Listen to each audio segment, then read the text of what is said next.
ஒருத்தர் ரொம்ப கவலையோடு உட்காந்துருந்தார். எதை பற்றி சார் கவலைப்படுறீங்கன்னு கேட்டோம். எதிர்காலத்தை பற்றி கவலைப்படுறேன்னார். ஏன்னு கேட்டோம். என்ன பண்ணுறதுன்னே தெரியல சார், எதிர்காலம் ஒரே இருட்டாக இருக்குது, பாதையே புரியலன்னார். இன்னைக்கு நம்ம இளைஞர்கள் பல பேருக்கு எதிர்காலம் இருட்டாக தான் தெரியுது. அவங்கெல்லாம் இந்த கதையை கொஞ்சம் கேட்கணும். ஒரு மலை அடிவாரத்தில் ஒரு சின்ன கிராமம். அந்த மலை ரொம்ப உயரமானது. அடர்த்தியாக செடி கொடிகள் மரங்கள் அதில் மண்டி கிடக்குது.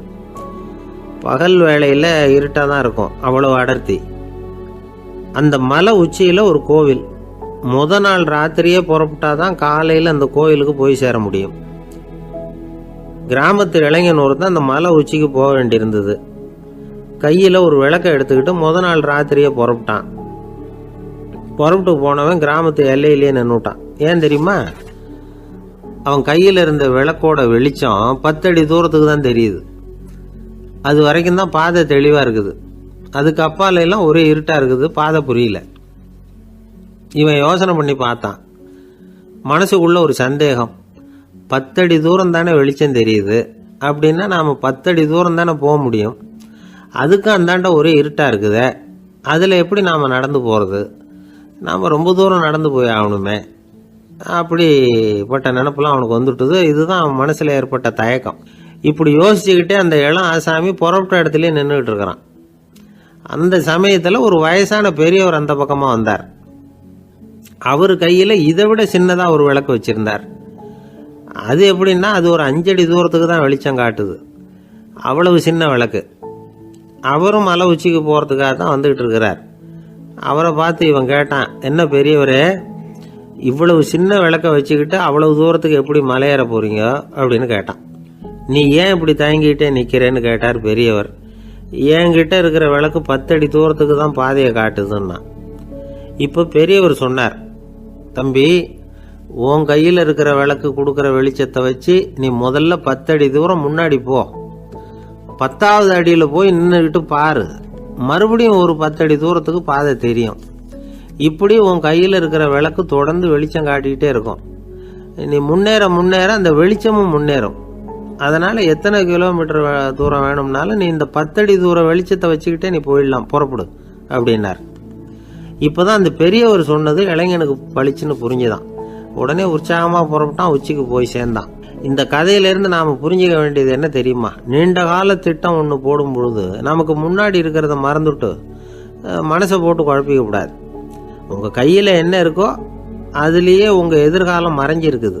கண் முன்னாடி தெரியறத வச்சு ஆரம்பிங்க, போக போக வழி தானா புலப்படும் அப்படிங்கிறார் ஒரு பெரியவர். பெரிய பயணங்களையெல்லாம் இப்படி தான் நடத்த வேண்டியிருக்கும். ஒவ்வொரு அடியாக எடுத்து வச்சா ஓடி போய் சேர்ந்து விடலாம். மலைச்சு போய் நின்றுட்டா நின்றுக்கிட்டே இருக்க வேண்டியது தான்.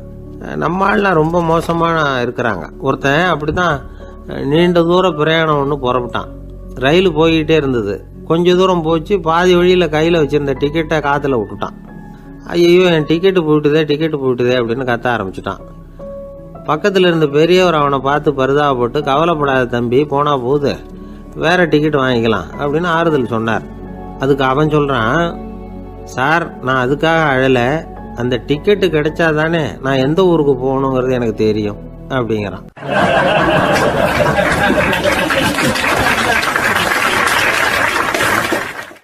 ஒரு குரு, இளம் சீடர்கள் எதிரில் உட்காந்துருக்கிறாங்க. குரு பாடம் நடத்திக்கிட்டு இருக்கிறார். சீடர்களுக்கு ஒரு ஆசை, அதாவது ஒரு முக்கியமான மந்திரத்தை நம்ம குருநாதர்கிட்ட இருந்து கற்றுக்கணும் அப்படிங்கிறது அவங்க ஆசை.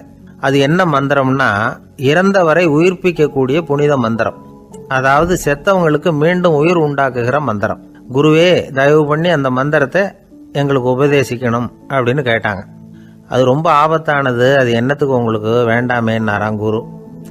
எங்களுடைய நம்பிக்கை உறுதிப்படுறதுக்காகத்தான் கேட்குறோம், வேற ஒன்றும் இல்லை அப்படின்னு நாங்களாம் சீடர்கள். பக்குவப்படாத அறிவுங்கிறது ரொம்ப ஆபத்தானது அப்படின்னாராம் குரு.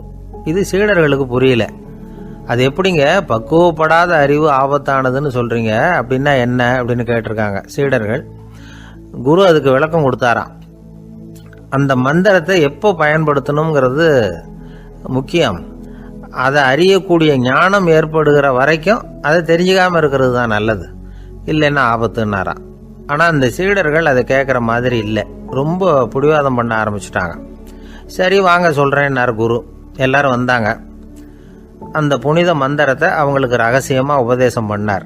உபதேசம் பண்ணிவிட்டு அவங்களுக்கு எச்சரிக்கையும் கொடுத்தார். இந்த மந்திரத்தை நல்லா ஆராய்ச்சி பார்த்ததுக்கு அப்புறம் தான் உச்சரிக்கணும், அவசரப்பட்டு எதுவும் செஞ்சிடக்கூடாது அப்படின்னு ஒரு தடவைக்கு பல தடவை எச்சரிக்கை கொடுத்தார். சரின்னு சொல்லிவிட்டு அவங்கெல்லாம் மந்திரத்தை கற்றுக்கிட்டு எழுந்திரிச்சு போயிட்டாங்க.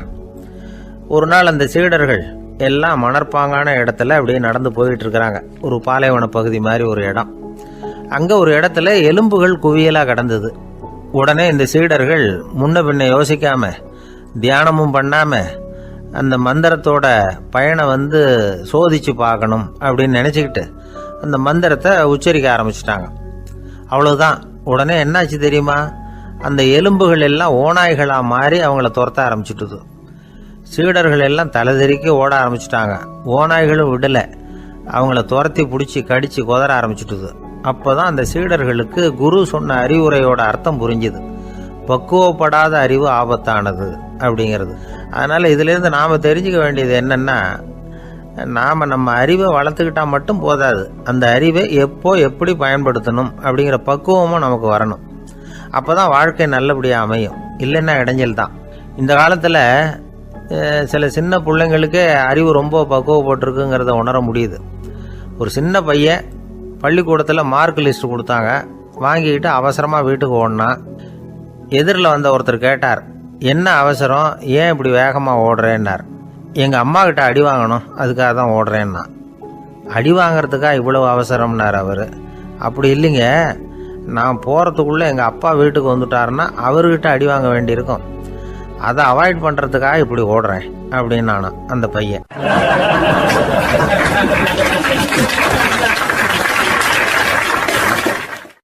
ஒரு தெருவில் சில சிறுவர்கள் விளையாடிக்கிட்டு இருந்தாங்க.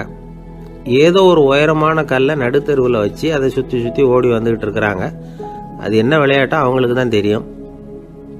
கொஞ்ச நேரம் அப்படி விளையாடிக்கிட்டு இருந்தவங்க விளையாடி முடிச்சதும் அந்த கல்லை நடுத்தெருவில் அப்படியே விட்டுட்டு அவங்கவுங்க வீட்டுக்கு ஓடி போயிட்டாங்க. அதுக்கப்புறம் அந்த வழியாக 2 பெண்கள் பேசிக்கிட்டே வந்தாங்க. பேச்சு சுவாரஸ்யத்தில் நடுத்தெருவில் இருந்த அந்த கல்லை கவனிக்கலை. காலில் இடிச்சுட்டுது, லேசாக ரத்தம் வந்துட்டுது, வலி தாங்கலை.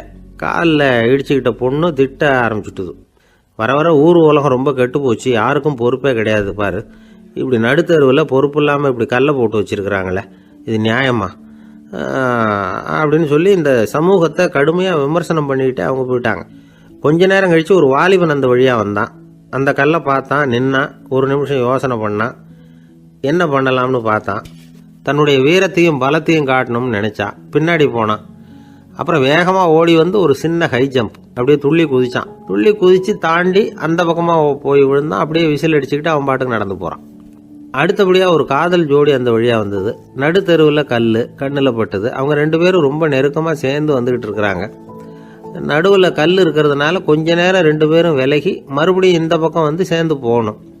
கொஞ்ச நேரம் நாம் பிரிய வேண்டி இருக்குதே அப்படின்னு வருத்தத்தோட முணுமுணுத்துக்கிட்டே இந்த பக்கம் வந்தாங்க. அதுக்கப்புறம் வழக்கம் போல் சேர்ந்து அவங்க பாட்டுக்கு எதிர்காலத்தை பற்றி கற்பனை பண்ணிக்கிட்டே போயிட்டாங்க. கடைசியாக அந்த வழியாக பார்வை இல்லாத ஒருத்தர் வந்துக்கிட்டு இருக்கார். அவர் கையில் வழக்கமாக வச்சிருக்கிற அந்த ஊன்றுகோல், கையில் இருக்கிற அந்த ஊன்றுகோலால் தனக்கு முன்னாடி அப்படியே தட்டிக்கிட்டு பார்த்துக்கிட்டே அவர் மெதுவாக நடந்து வந்துக்கிட்டு இருக்கிறார். வழியில் இருக்கிற அந்த கல் தட்டுப்பட்டுது. உடனே நடுத்தெருவில் ஒரு கல் இருக்குங்கிறத அவர் புரிஞ்சுக்கிட்டார். உடனே குனிஞ்சார். அந்த கல்லை தடவி பார்த்து எடுத்தார். தெரு ஓரமாக கொண்டுட்டு போய் போட்டார். அதுக்கப்புறம் அவர் பாட்டுக்கு அவர் வழியில் நடந்து போனார். இப்போது இதில் பல பேர் வந்தாங்க போனாங்க. இவங்களில் பார்வை உள்ளவங்க யார், பார்வை இல்லாதவங்க யார்? இப்படி ஒரு கேள்வி கேட்டால் என்ன பதில் சொல்ல முடியும்? கொஞ்சம் யோசிச்சு பார்த்தா இன்னைக்கு பல பேர் இப்படி தான் இருந்துகிட்டு இருக்கிறோம். ஒரு ஆள் பார்க்கறதுக்கு பெரிய மனுஷன் மாதிரி இருக்கார். ஒரு தெரு வழியாக நடந்து வந்துக்கிட்டு இருந்தார். இருட்டு நேரம். வழியில் ஒரு பெரிய கல் கிடந்தது, கருங்கல். பார்த்தார். கொஞ்ச நேரம் யோசிச்சார். போய் தூக்கி பார்த்தா ரொம்ப கனமாக இருந்தது. இன்னொரு ஆள் சேர்ந்தாதான் தூக்க முடியும். இவர் உடனே ரோட்டோரமாக போய் ஒரு மரத்தடியில் உட்காந்துக்கிட்டார். 2 பக்கமும் பார்த்துக்கிட்டே இருக்கார், யாராவது வர்றாங்களான்னு. கொஞ்ச நேரத்தில் ஒருத்தர் வந்தார். இவருக்கு தெரிஞ்சவர். என்னங்க இந்த நேரத்தில் இங்கே உட்காந்துருக்குறீங்கன்னு கேட்டார் அவர். அதோ அந்த கருங்கல் அப்படின்னு சுட்டி காட்டினார். ஓ, அதை தூக்கி ஓரமாக போடணுமா? வாங்க 2 பேரும் தூக்கலான்னார் வந்தவர். நான் அதுக்காக உட்காந்துருக்கலேன்னார் இவர். பின்ன வேற எதுக்காகன்னார் அவர். ஒரு மனுஷன் கருங்கல்லில் காலை இடிச்சுக்கிட்டான்னா எப்படி துள்ளுவான்னு பார்க்கணுங்கிறது எனக்கு ரொம்ப நாளாக ஒரு ஆசை, அதுக்காக தான் உட்காந்துருக்கிறேன் அப்படின்னாராம்.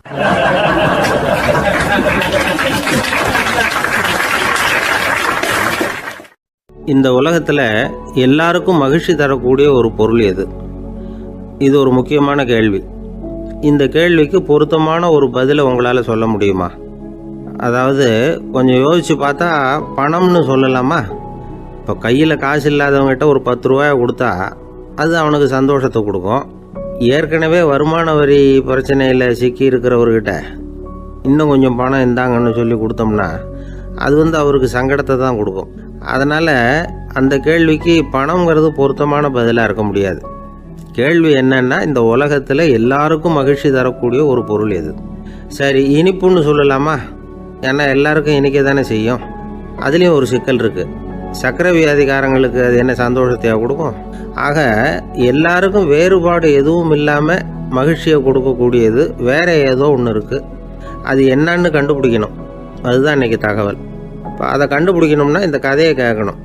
அது என்ன கதைன்னா, ஒரு ஊரில் ஒரு ராஜா இருந்தார். அவருக்கும் இதே சந்தேகம் வந்துட்டுது.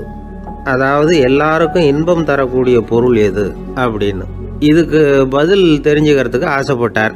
சரி, அதுக்கு என்ன செய்யலாம்னு யோசனை பண்ணார். நாட்டு மக்களுக்கு பகிரங்கமாக ஒரு அறிவிப்பு கொடுத்தார். நம்ம நாட்டு மக்கள் இன்பம் தரக்கூடிய பொருள் எதுன்னு நினைக்கிறாங்களோ அதை கொண்டுகிட்டு வந்து அரண்மனையில் உள்ள கண்காட்சி மண்டபத்தில் வைக்கலாம். அப்படி அவங்க வைக்கிற பொருள்களில் எது எல்லாருக்கும் இன்பம் தரக்கூடியதாக இருக்குமோ அதை வச்சவருக்கு 1000 பொற்காசுகள் பரிசு அப்படின்னு அறிவிப்பு கொடுத்துட்டார். ஜனங்கள் இந்த அறிவிப்பை கேட்டாங்க. அதுக்கப்புறம் சும்மா இருப்பாங்களா? 1000 பொற்காசுன்னா சும்மாவா? அவங்க கையில் என்னென்ன கிடைச்சதோ அதையெல்லாம் கொண்டாந்து அரண்மனை காட்சி மண்டபத்தில் வச்சுட்டாங்க. அதுக்கப்புறமா ராஜா அங்கே வந்தார். ஒவ்வொன்றா பார்த்துக்கிட்டே வந்தார். முதல்ல ஒரு குயில் இருந்தது, இனிமையாக பாடக்கூடிய குயில். இந்த குயிலோட இன்னிசை எல்லாருக்கும் இன்பம் தரக்கூடியது தான். இருந்தாலும் காது கேட்காதவங்களுக்கு இந்த இசை எப்படி இன்பம் தர முடியும்? அதனால் இது சரியில்லைன்னு விட்டார். அடுத்தபடியாக போனார். அங்கே என்ன வச்சுருக்குறாங்கன்னு பார்த்தா ஒரு அழகான மயில் அங்கே தோகை விரித்து ஆடிக்கிட்டு இருக்குது. இந்த மயிலோட ஆட்டம் மனசுக்கு இன்பம் தரக்கூடியது தான். இருந்தாலும் பார்வை இல்லாதவங்க இந்த ஆட்டத்தை பார்த்து ரசிக்க முடியுமா? முடியாது. அதனால் இதுவும் சரியில்லை அப்படின்னு சொல்லிவிட்டார். அதுக்கு அடுத்தபடியாக போனார். பல வகையான இனிப்பு பண்டங்களை வச்சுருந்தாங்க. பார்த்தார், வயசானவங்களுக்கும் நோயாளிகளுக்கும் இது இன்பம் தராது, துன்பம் தான் கொடுக்கும் அப்படின்னார். இப்படி ஒவ்வொன்றா பார்த்துக்கிட்டே போகிறார். அழகான மலர்கள், கனிகள், ஓவியங்கள் எதுவுமே பொருத்தமாக தெரியல. சகல பேருக்கும் இன்பம் தரக்கூடிய வகையில் எதுவும் இல்லை. கடைசியாக வந்தார். அங்கே ஒரு களிமண் பொம்மை இருந்தது. அது என்ன பொம்மை தெரியுமா? பசியால் வாடி இருக்கிற ஒருத்தருக்கு ஒரு அம்மா இனிமையாக பேசிக்கிட்டு சோறு போடுறது மாதிரி அந்த பொம்மையை செஞ்சுருந்தாங்க. அதுக்கு கீழே அன்பு அப்படின்னு எழுதியிருந்ததுதான். ராஜா பளிச்சுன்னு ஒரு முடிவுக்கு வந்தார். அந்த பொம்மையை செஞ்ச சிற்பியை வரவழைச்சார், பரிசு கொடுத்தார்.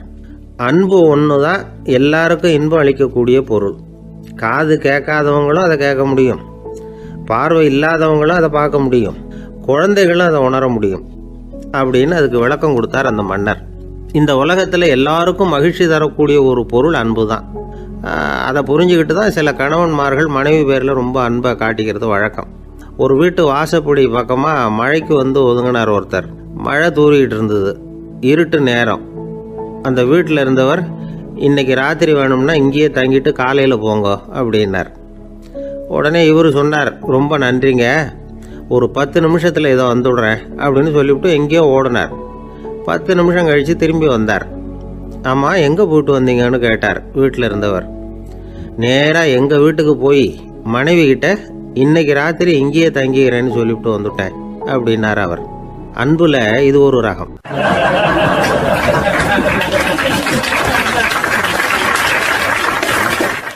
ஒரு நாள் ஒரு தகப்பனார் தன்னுடைய பிள்ளையை அழைச்சிட்டு வந்தார். சார், இவன் சரியாக படிக்க மாட்டேங்கிறான், பெரியவங்களை மதிக்க மாட்டேங்கிறான், நீங்கள் கொஞ்ச நாள் இவனுக்கு குருவாக இருந்து நல்ல விஷயங்களை சொல்லி கொடுத்தா தேவையில்லைன்னார். பெரியவங்களையே மதிக்காதவன் எப்படி என்ன மதிக்க போகிறான் அப்படிங்கிறது நமக்கு யோசனை வரும் இல்லையா? வேணாங்க, என்னை விட்டுருங்க அப்படின்னோம். அவர் விட மாட்டேன்னு விட்டார். இல்லைன்னா அவரே சிஷ்யன் ஆகிடுவார் போல இருந்தது. சரி, வேறு வழி இல்லாமல் அந்த பையனையே என்னுடைய சீடை நான் ஏற்றுக்கிட்டு உபதேசமெல்லாம் பண்ண ஆரம்பித்தோம். அதாவது குரு பக்தின்னா அது எப்படி இருக்கணுங்கிறத பற்றி சொல்லி கொடுத்தோம் அவனுக்கு. சதமகர் அப்படின்னு ஒரு குரு இருந்தார். அவருக்கு ஒரு சீடர். அவன் பேர் துளசி சைதன்யன். நைஷ்டிக பிரம்மச்சாரி. தன்னுடைய குருவுக்கு எந்த நேரத்தில் எது தேவைங்கிறத புரிஞ்சுக்கிட்டு சேவை செய்கிறவன். ஆனால் இவனை பற்றி மற்ற சீடர்களுக்கு பொறாமை வந்துட்டுது. இவன் மட்டும் இப்படி இருக்கானேன்னு உடனே குரு கிட்ட போய் கோல் மூட்டினாங்க. அவன் சரியில்லை, அவன் நடந்துக்கிறது சரியில்லை, அப்படி இப்படின்னு எதையாவது சொல்லி. இருந்தாலும் இதையெல்லாம் அந்த குரு நம்பலை. அவருக்கு தெரியும் யார் யார் எப்படின்னு. துளசி சைதன்யன் பெருமையை மற்ற சீடர்களுக்கு உணர்த்தணும் அப்படின்னு நினைச்சார். அதுக்கு ஒரு வழி பண்ணார். ஒரு நாள் சீடர்களை எல்லாம் கூப்பிட்டுக்கிட்டு ஒரு காட்டு வழியாக போய்கிட்டு இருந்தார். அங்கே ஒரு பெரிய மலை அருவி கொட்டிக்கிட்டு இருந்தது. குரு சீடர்கள் பக்கம் திரும்பினார். இந்த மலையின் மேலே இருந்து அந்த படுபாதாளத்தில் குதிக்கிறதுக்கு உங்களில் யார் தயார் அப்படின்னு கேட்டார். ஒரு சீடனும் வாயை திறக்கலை, ஒதுங்கி நின்றுக்கிட்டாங்க. பின்னாடி மூட்டை முடிச்சோடு வந்துக்கிட்டு இருந்தான் துளசி சைதன்யன். அவனை பார்த்தார். தபாருப்பா, நீ மேலே இருந்து அந்த அருவியில் குதி அப்படின்னார். அப்படியே செய்கிறேன் சுவாமின்னா ஓடி போய் பொத்துன்னு குதிச்சுட்டான். அடுத்த கணமே குருநாதர் தன்னுடைய யோக சக்தியால் பறந்து போய் அவன் கீழே விழுந்துடாமல் தாங்கி பிடிச்சி கொண்டுகிட்டு வந்துட்டார். மற்ற சீடர்களுக்கெல்லாம் ஒரு மாதிரி ஆயிட்டுது. அடுத்தபடியாக என்ன பண்ணலாம்னு யோசிச்சாங்க இவனை மாட்டி விடுறதுக்கு. ஒரு நாள் வெத்தலை அடிக்கிற ஒரு சின்ன உரலையும் உலக்கையையும் எடுத்து ஒளிய வச்சுட்டாங்க. சதமகர் சன்னியாசி இல்லை, அவர் வெத்தலை போடுவார். பல்லு சரியில்லை, அதனால் இடித்து தான் வெத்தலையை போடணும். திடீர்னு வெத்தலை பாக்கு கேட்டார். வழக்கமாக உரலில் இடித்து தர்றது தான் துளசியின் பழக்கம். உரலை தேடினா கிடைக்கல, என்ன பண்ணுறது? குரு கேட்டுவிட்டாரே, குரு சேவை தானே முக்கியம். என்ன பண்ணா, வெத்தலை பாக்க தன்னுடைய வாயில் போட்டு முன்னும் அதை எடுத்து அவர்கிட்ட கொடுத்துட்டான். குரு எதையோ படிச்சுக்கிட்டே அதை வாங்கி வாயில் போட்டுக்கிட்டார். துளசி இன்னைக்கு தாம்பூலம் நல்லா இடிக்கப்பட்டிருக்கு, ருசியாக வேற இருக்குது, அதை இடித்த பாத்திரத்தை என் கண்ணால் பார்க்கணும்னு ஆசையாக இருக்குன்னு விட்டார். அதை மட்டும் அனுப்பி போய் நீ வர வேண்டான்னு வேற சொல்லிவிட்டார். இதை கேட்டதும் துளசி தவிச்சு போயிட்டான். இவன் போகாமல் எப்படி வாயை மட்டும் அனுப்பி வைக்க முடியும்? இவன் தவிக்கிறத பார்த்ததும் மற்ற சீடர்களுக்கெல்லாம் மனசுக்குள்ளே ரொம்ப சந்தோஷம். துளசி கொஞ்சமும் யோசிக்கலை. வாழை எடுத்தான், தன்னுடைய தலையவே அப்படியே அறுத்து வெட்டி எடுத்தான். இன்னொரு சீடங்கிட்ட கொடுத்துட்டான், எடுத்துகிட்டு போகணும்னு சொல்லி. கொண்டுட்டு போய் குரு முன்னாடி வைக்கிறாங்க. அந்த தலையில் வாய் திறந்துருக்கு, வெத்தலை போட்டு முன்னு இருந்தது, தெரிஞ்சு போச்சு, சிவப்பாக இருந்தது. அவனுடைய குரு பக்தியை இப்போ எல்லாரும் ஒத்துக்கிட்டாங்க. அதுக்கப்புறம் குரு சதமகர் தன்னுடைய அற்புத திறமையினால் அந்த தலையை மறுபடியும் ஒட்ட வச்சுட்டார். துளசிக்கு உயிர் வந்துட்டுது. இப்படி ஒரு பெரிய கதை உண்டு. அதாவது துளசி சைதன்யன் அவனுடைய குரு பக்தி எப்படி அப்படின்னு கேட்டோம். ரொம்ப அபாரம் அப்படின்னு அந்த பையன் அடக்கமாக, சும்மா விளையாட்டுக்காக தான் அப்படி அவங்ககிட்ட கேட்டோம். ஏன்பா உன்னுடைய குரு பக்தியை என்கிட்ட காட்டுறதுக்கு உன்னோட கழுத்தை நீயே அறுக்கணும்னு நான் சொன்னா அதை நீ செய்வியா அப்படின்னு கேட்டோம்.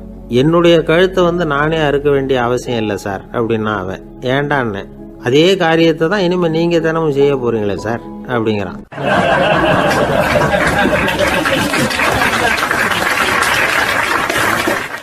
இந்த உலகத்தில் எவ்வளவோ உயிரினங்கள் இருக்கு. ஒவ்வொன்றும் ஒவ்வொரு விதமாக சண்டை போடுது. இப்போ 2 மாடு சண்டை போட்டுக்குதுன்னு வச்சுங்க, என்ன பண்ணும்? 2 முட்டிக்கும். அதுக்கு சண்டை போடுறதுக்கு ஆயுதமாக உபயோகப்படுறது அதோட கொம்பு. 2 சேவல் சண்டை போட்டுக்குதுன்னு வச்சுங்க, அதுக்கு ஆயுதமாக உபயோகப்படுறது அதோட கால் நகம். காலால் தான் அது ஒன்றோட ஒன்று சண்டை போட்டுக்கும். ஆனால் 2 மனுஷன் சண்டை போட்டுக்கிறான்னு வச்சுங்க, இவன் இன்னதை தான் ஆயுதமாக உபயோகப்படுத்துவான்னு குறிப்பிட்டு சொல்ல முடியாது. கல்லை எடுப்பான், கத்தி எடுப்பான், துப்பாக்கி எடுப்பான், என்ன வேணாலும் பண்ணுவான். வாயால் திட்டுவான், கையால் அடிப்பான், காலால் உதைப்பான், சகலகலா வல்லவன். விலங்குகள்லாம் பொதுவாக வாயை சாப்பிட்றதுக்கு மட்டும்தான் உபயோகப்படுத்துது. ஆனால் இவனுக்கு சாப்பிட்றதுக்கும் அதுதான், சாப்பிட்டு விட்டு திட்டுறதுக்கும் அதுதான். ஆனால் ஒரு விஷயத்தில் மட்டும் கெட்டிக்கிறேன். அதாவது நாம் சண்டை போட்டுக்கிட்டாலும் பரவாயில்லை, கோழிகள் சண்டை போடாமல் இருக்கணும் அப்படின்னு ஆசைப்படுறான். எதுக்காக? கோழிகள் சண்டை போடாமல் இருந்தால் நிறைய முட்டைகள் போடுமா, அதுக்காக தான் இந்த அக்கறை. கோழி பண்ணை வச்சிருக்கிறவங்களுக்கு இது ஒரு பெரிய பிரச்சனை. அதாவது பண்ணையில் இருக்கிற கோழிகளுக்குள்ளே அடிக்கடி சண்டை வந்துடும், அதனால் முட்டை உற்பத்தி குறைஞ்சிரும். சரி, இதுக்கு என்ன பண்ணுறது? பண்ணையில் போய் உட்காந்துக்கிட்டு தினமும் பஞ்சாயத்து பேசிகிட்டு இருக்க முடியுமா? அமெரிக்காவில் கோழி பண்ணை வச்சிருக்கிற ஒருத்தர் இதை பற்றி யோசனை பண்ணி பார்த்தாராம். ஒரு வழியையும் கண்டுபிடிச்சிருக்கார். கோழிக்கெல்லாம் மூக்கு கண்ணாடி மாட்டி விட்டுட்டோம்னா அது சண்டை போடுற குணம் குறைஞ்சிரும், முட்டை அதிகமாகிடும் அந்த கண்ணாடியில் உள்ள லென்ஸு சிவப்பு நிறத்தில் இருக்கணும், அவ்வளவுதான் அப்படின்னு அவர் கண்டுபிடிச்சாராம். இது ஏற்கனவே நடைமுறையில் கண்டுபிடிக்கப்பட்ட ஒரு விஷயம். ஆனால் எல்லா கோழிக்கும் சிவப்பு மூக்கு கண்ணாடி எப்படி மாட்டி விடுறது? அப்படியே மாட்டி விட்டாலும் அது நழுவாமல் இருக்கணுமே. இப்போ நாமெல்லாம் நடு விரலால் மூக்கு கண்ணாடி நடுவில் தொட்டு அப்படி ஸ்டைலாக சரி பண்ணிக்கிறோம். அது மாதிரி கோழி எப்படி சரி பண்ணிக்கும்? இதுதான் பிரச்சனை. இதுக்கு அவர் என்ன வழி கண்டுபிடிச்சாருன்னா, கோழிக்கெல்லாம் மூக்கு கண்ணாடிக்கு பதிலாக விழியொட்டு வில்லைகள், கான்டாக்ட் லென்ஸ், அதை பொருத்தி விட்டா என்ன அப்படின்னு யோசனை பண்ணார். அதே மாதிரி பண்ணார். அதே மாதிரி செஞ்சு பார்த்தார், வெற்றி. அதுக்கப்புறம் கோழியெல்லாம் சண்டை போட்டுக்கலையாம், சமாதான பிரியர்கள் ஆகிட்டு தான். கோழிகளுக்கு இயல்பாகவே சண்டை போடுற குணம் உண்டு. ஆனால் அதோட கண்ணுக்கு பார்க்குற பொருள்லாம் ரோஜா நிறத்துலையோ அல்லது இன்னும் சொல்ல போனால் அழுத்தமான சிவப்பு நிறத்துலையோ தெரிஞ்சதுன்னா சண்டை போடுற குணம் குறைஞ்சிருதான். அந்த சமயத்தில் அது அதிகமாகவும் முட்டையிட ஆரம்பிச்சுடுதான். அதே நேரத்தில் இறை எடுக்கிறத கூட குறைச்சிக்குதான். இது ஏன் இப்படி பண்ணுதுங்கிறது விஞ்ஞானிகளுக்கு இன்னமும் புரியலையா. எப்படியோ அமெரிக்க கோழிகள்லாம் கான்டாக்ட் லென்ஸ் பொருத்திக்க ஆரம்பித்தாச்சு. கோழி கழுத்தை பிடிச்சிக்கிட்டு ஒரு சில வினாடிகளில் அதை பொருத்தி விட்றாங்களாம். கோழியோட ஆயுள் பூரா அது அப்படியே இருக்குமா. பண்ணையில் முட்டை உற்பத்தி குறைஞ்சா இது மாதிரி விஞ்ஞானபூர்வமாக பரிகாரம் தேடுறது தான் நல்லது. நமக்கு வேண்டியப்பட்ட ஒருத்தர், அவர் ஒரு கோழி பண்ணை வச்சுருந்தார். அந்த பண்ணையில் பாதி கோழி திடீர்னு செத்து போச்சு. உடனே ஒரு கால்நடை மருத்துவர்கிட்ட போக வேண்டியது தானே. அங்கே போகல. உள்ளூரில் மந்திரம் பண்ணிகிட்டு இருந்த ஒரு சாமியார்கிட்ட போனார். அவர் காலில் விழுந்தார். சாமி, என் பண்ணையில் பாதி கோழி செத்து போட்டுதுன்னார். சாமியார் யோசனை பண்ணார். சரி, பண்ணையில் வாசப்படி கிழக்கு பக்கமாக வச்சுருக்கியா மேற்கு பக்கமாக வச்சுருக்கியான்னு கேட்டார். கிழக்கு பக்கமாக இருக்குன்னார் அவர். அதுதான் தப்பு, மேற்கு பக்கமாக அதை மாற்றி சரியாக போடும்னாராம். அதே போல் இவர் போய் மாற்றிவிட்டார். அப்பவும் பாதி செத்து போச்சு. மறுபடியும் சொன்னார், சாமி மறுபடியும் பாதி கோழி செத்து போட்டுதேன்னார். சரி, கூரை எப்படி போட்டிருக்க, ஓடு போட்டிருக்கியா இல்லை கீத்து போட்டிருக்கியான்னார். ஓடு போட்டிருக்கேன்னாராம் அவர். அதுதான் தப்பு, கீத்து போட்டுரு சரியாக போடும்னாராம். சரின்னு போய் அதையும் மாற்றி பார்த்தார். மறுபடியும் போயிட்டுது, கோழி செத்து போச்சு. வந்தார். மறுபடியும் பாதி செத்து போச்சு சாமின்னு வந்தார். இவரும் யோசனையை மாற்றி மாற்றி சொல்லிகிட்டே இருக்கிறார். இப்படி அவரும் மாற்றி மாற்றி பார்த்தார். 6வது தடவையாக அவரை தேடிட்டு வந்தார்.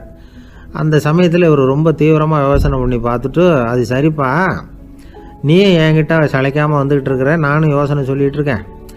இப்போவும் உங்ககிட்ட சொல்கிறதுக்கு என்கிட்ட யோசனை நிறையா இருக்குது. ஆனால் சோதிக்கிறதுக்கு உங்ககிட்ட கோழி இல்லையே, என்ன பண்ணுறது அப்படின்னாராம் இவர்.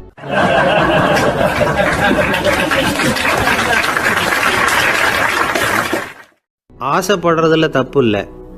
ஆனால் அந்த ஆசை தேவைக்கு தகுந்த மாதிரி இருக்கணும். தேவைக்கு மீறிய ஆசைகள் இருக்கு பாருங்க, அது தேவையில்லை. இந்த கருத்தை வலியுறுத்தது மாதிரி ஒரு கதை உண்டு. தேவேந்திரனுக்கு திடீர்னு வீடு கட்டணும்னு ஒரு ஆசை வந்துதான். வீடுன்னா நாம கட்டுற மாதிரி இல்லை. தேவேந்திரன் வீடுன்னா சும்மாவா, ஒரு பிரம்மாண்டமான அரண்மனை கட்டணும். அது மாதிரி இந்த 3 லோகத்திலையும் ஒரு அரண்மனை கிடையாது அப்படின்னு எல்லாரும் சொல்லணும். இது அவனோட ஆசை. உடனே தேவ தச்சரான விஸ்வகர்மாவை கூப்பிட்டான், உத்தரவு போட்டான். விஸ்வகர்மா தன்னுடைய உதவியாளர்களை எல்லாம் கூப்பிட்டு ஒன்றா சேர்த்துக்கிட்டார். படாத பாடுபட்டு ஒரு பெரிய அரண்மனையை கட்டி முடித்தார். கட்டி முடிக்க 1000 வருஷம் ஆச்சு. தேவேந்திரன் பார்க்குறான். அவனுக்கு திருப்தி ஏற்படலை. என்னுடைய அந்தஸ்துக்கு இது ரொம்ப சாதாரணமான கட்டிடம், இதை விட இன்னும் பெருசாக கட்டு அப்படின்னா. தேவ தச்சர் திணறி போயிட்டார். அவரால் அதுக்கு மேலே எதுவும் செய்ய முடியல. என்ன பண்ணுறதுன்னு யோசனை பண்ணார். நேராக நாரதர் காலில் போய் விழுந்தார். நீங்கள் தான் என்னை இந்த பிரச்சனையிலேருந்து காப்பாற்றணும்னார். நாரதர் யோசனை பண்ணார். சரி, கவலைப்படாதேன்னார். நேராக இந்திரன்கிட்ட போனார். இந்திரன் நாரதரை பார்த்த உடனே வாங்கன்னு கூட்டிகிட்டு போய் அரண்மனையை காட்டினான். இது மாதிரி ஒரு அரண்மனையை நீங்கள் வேற எங்கேயாவது பார்த்துருக்குறீங்களா அப்படின்னு ரொம்ப பெருமையாக கேட்டான். நான் பார்த்ததில்லை, ஆனால் என்னை விட வயசில் மூத்தவர் மகரிஷி லோமேசர், அவர் ஒரு வேளை பார்த்துருக்கிறாரா என்னமோ அப்படின்னார். உடனே அவரை மனசில் நினச்சி தியானம் பண்ணினார். அடுத்த கணம் லோமேசர் அங்கே வந்தார். இடையில ஒரு சின்ன துண்டு, கையில் ஒரு கமண்டலம், தலையில் ஒரு பாய், அவ்வளவுதான் அவர்கிட்ட இருந்தது. எதுக்காக தலையில் இந்த பாய் அப்படின்னு கேட்டான் இந்திரன். என்ன மாதிரி அற்ப ஆயுள் உள்ள ஒரு ஜீவன் தனியாக வீடு கட்டிக்கிட்டு திண்டாடணுமா? இந்த பாய் தான் ஒரு வீடு மாதிரி எனக்கு நிழல் கொடுக்குது அப்படின்னார் அவர். என்னது, உங்களுக்கு அவ்வளவு கொஞ்சமான ஆயுளா அப்படின்னு ஆச்சரியத்தோடு கேட்டான் இந்திரன். ஆமாம், இதை பாரு, என்னுடைய மார்பில் ஒரு பொற்காசு அளவுக்கு ரோமம் உதிர்ந்துட்டுது.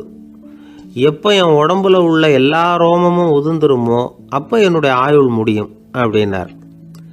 எப்போ அந்த ரோமங்கள் பூரா உதிரும்னு கேட்டான் இவன். ஒரு பிரம்மா மறைஞ்சதும் ஒரு ரோமம் உதிரும். என் உடம்புல உள்ள ரோமங்களின் எண்ணிக்கை எவ்வளவோ அவ்வளவு பிரம்மாக்கள் தோன்றி அவங்க ஆயுள் முடியும் பொழுது என் உடம்புல உள்ள ரோமங்கள் பூரா உதிரும் அப்படின்னார். அப்படின்னா ஒரு பிரம்மாவோட ஆயுள் எவ்வளவு காலம்னு கேட்டான். ஒரு பிரம்மாவுக்கு 100 தேவ வருஷம். ஒவ்வொரு தேவ வருஷத்துக்கும் 365 தேவ நாள். ஒவ்வொரு தேவ நாள்லேயும் ஒன்ன மாதிரி 14 இந்திரர்கள் தோன்றி மறைகிறாங்க அப்படின்னு மகரிஷி லோமேசர் சொல்கிறார். இதை கேட்டதும் இந்திரன் ஆடி போயிட்டான். அவ்வளவு ஆயுள் உள்ள இவரே அற்ப ஆயுள்னு சொல்கிறார். நான் என்னுடைய ஆயுளை பெருசாக நினச்சிக்கிட்டு பிரம்மாண்டமான அரண்மனை கட்டணும்னு ஆசைப்படுறேனே அப்படின்னு நினச்சான். எனக்கு வீடு கட்டின வரைக்கும் போதும்னு விட்டான். அதனால் நாமெல்லாம் நம்முடைய தேவைக்கு தகுந்த மாதிரி ஆசைப்படுறது தான் நியாயம். ஆனால் அப்படியே நடந்துக்கிறோம். மனுஷன் கடவுளையே ஏமாற்றி காசு வாங்கிறதுக்குள்ள ஆசைப்படுறான். ஒருத்தன் கடவுளை நினச்சி தவம் இருந்தான். கடவுள் நேரில் வந்தார். தேவலோகத்தில் ரூபாய்க்கெல்லாம் என்ன மதிப்புன்னு கேட்டான். அங்கெல்லாம் ரூபாய்ங்கிறது உங்கள் பணத்தில் 1 கோடி ரூபாய்க்கு சமம். அதாவது தேவலோகத்தில் 1 ரூபான்னா இங்கே 1 கோடி ரூபா. அது மாதிரி எங்களுக்கு ஒரு நாளுங்கிறது உங்கள் கணக்கில் 1 கோடி வருஷத்துக்கு சமம் அப்படின்னார் கடவுள். அப்படின்னா எனக்கு நீங்கள் அதிகமாக எதுவும் தர வேணாம், உங்கள் கணக்குப்படி ஒரே 1 ரூபா கொடுங்க, அது போதும்னா இவன் ரொம்ப சாமர்த்தியமாக. கடவுள் யோசனை பண்ணார். அது ஒன்றும் கஷ்டம் இல்லை, 1 ரூபா தானே கேட்குற, கொடுத்துட்றேன். ஆனால் இப்போ வரும்பொழுது நான் எடுத்துக்கிட்டு வரல, எங்கள் கணக்குப்படியே 1 நாள் பொறுத்துக்க பணத்தோடு வந்துடுறேன் அப்படின்னு சொல்லிவிட்டு பறந்து போயிட்டார்.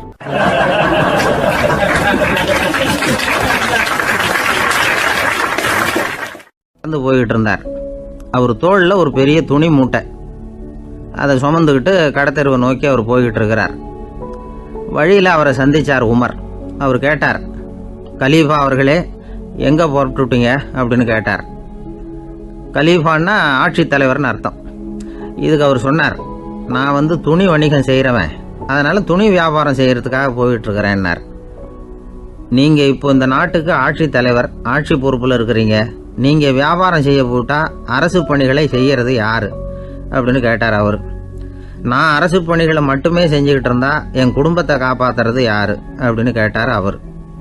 இப்படி கேட்டவர் யார் தெரியுமா? அவர் தான் அபூபக்கர், இறை தூதர் முகமது அவர்களுக்கு பிறகு கலீஃபாவாக தேர்ந்தெடுக்கப்பட்டவர். அப்போலாம் ஆட்சி தலைவர்களுக்கு சம்பளம்னு எதுவும் கிடையாது. இந்த பிரச்சனையை எப்படி தீர்க்கிறதுன்னு யோசனை பண்ணார் உமர். அபு உபைதா அவர்கள்கிட்ட அழைச்சிட்டு போனார். அவர் யாருன்னா, அவர் தான் பொது நிதி கருவூலத்தின் பொறுப்பாளர். அவர்கிட்ட பிரச்சனையை சொன்னார்.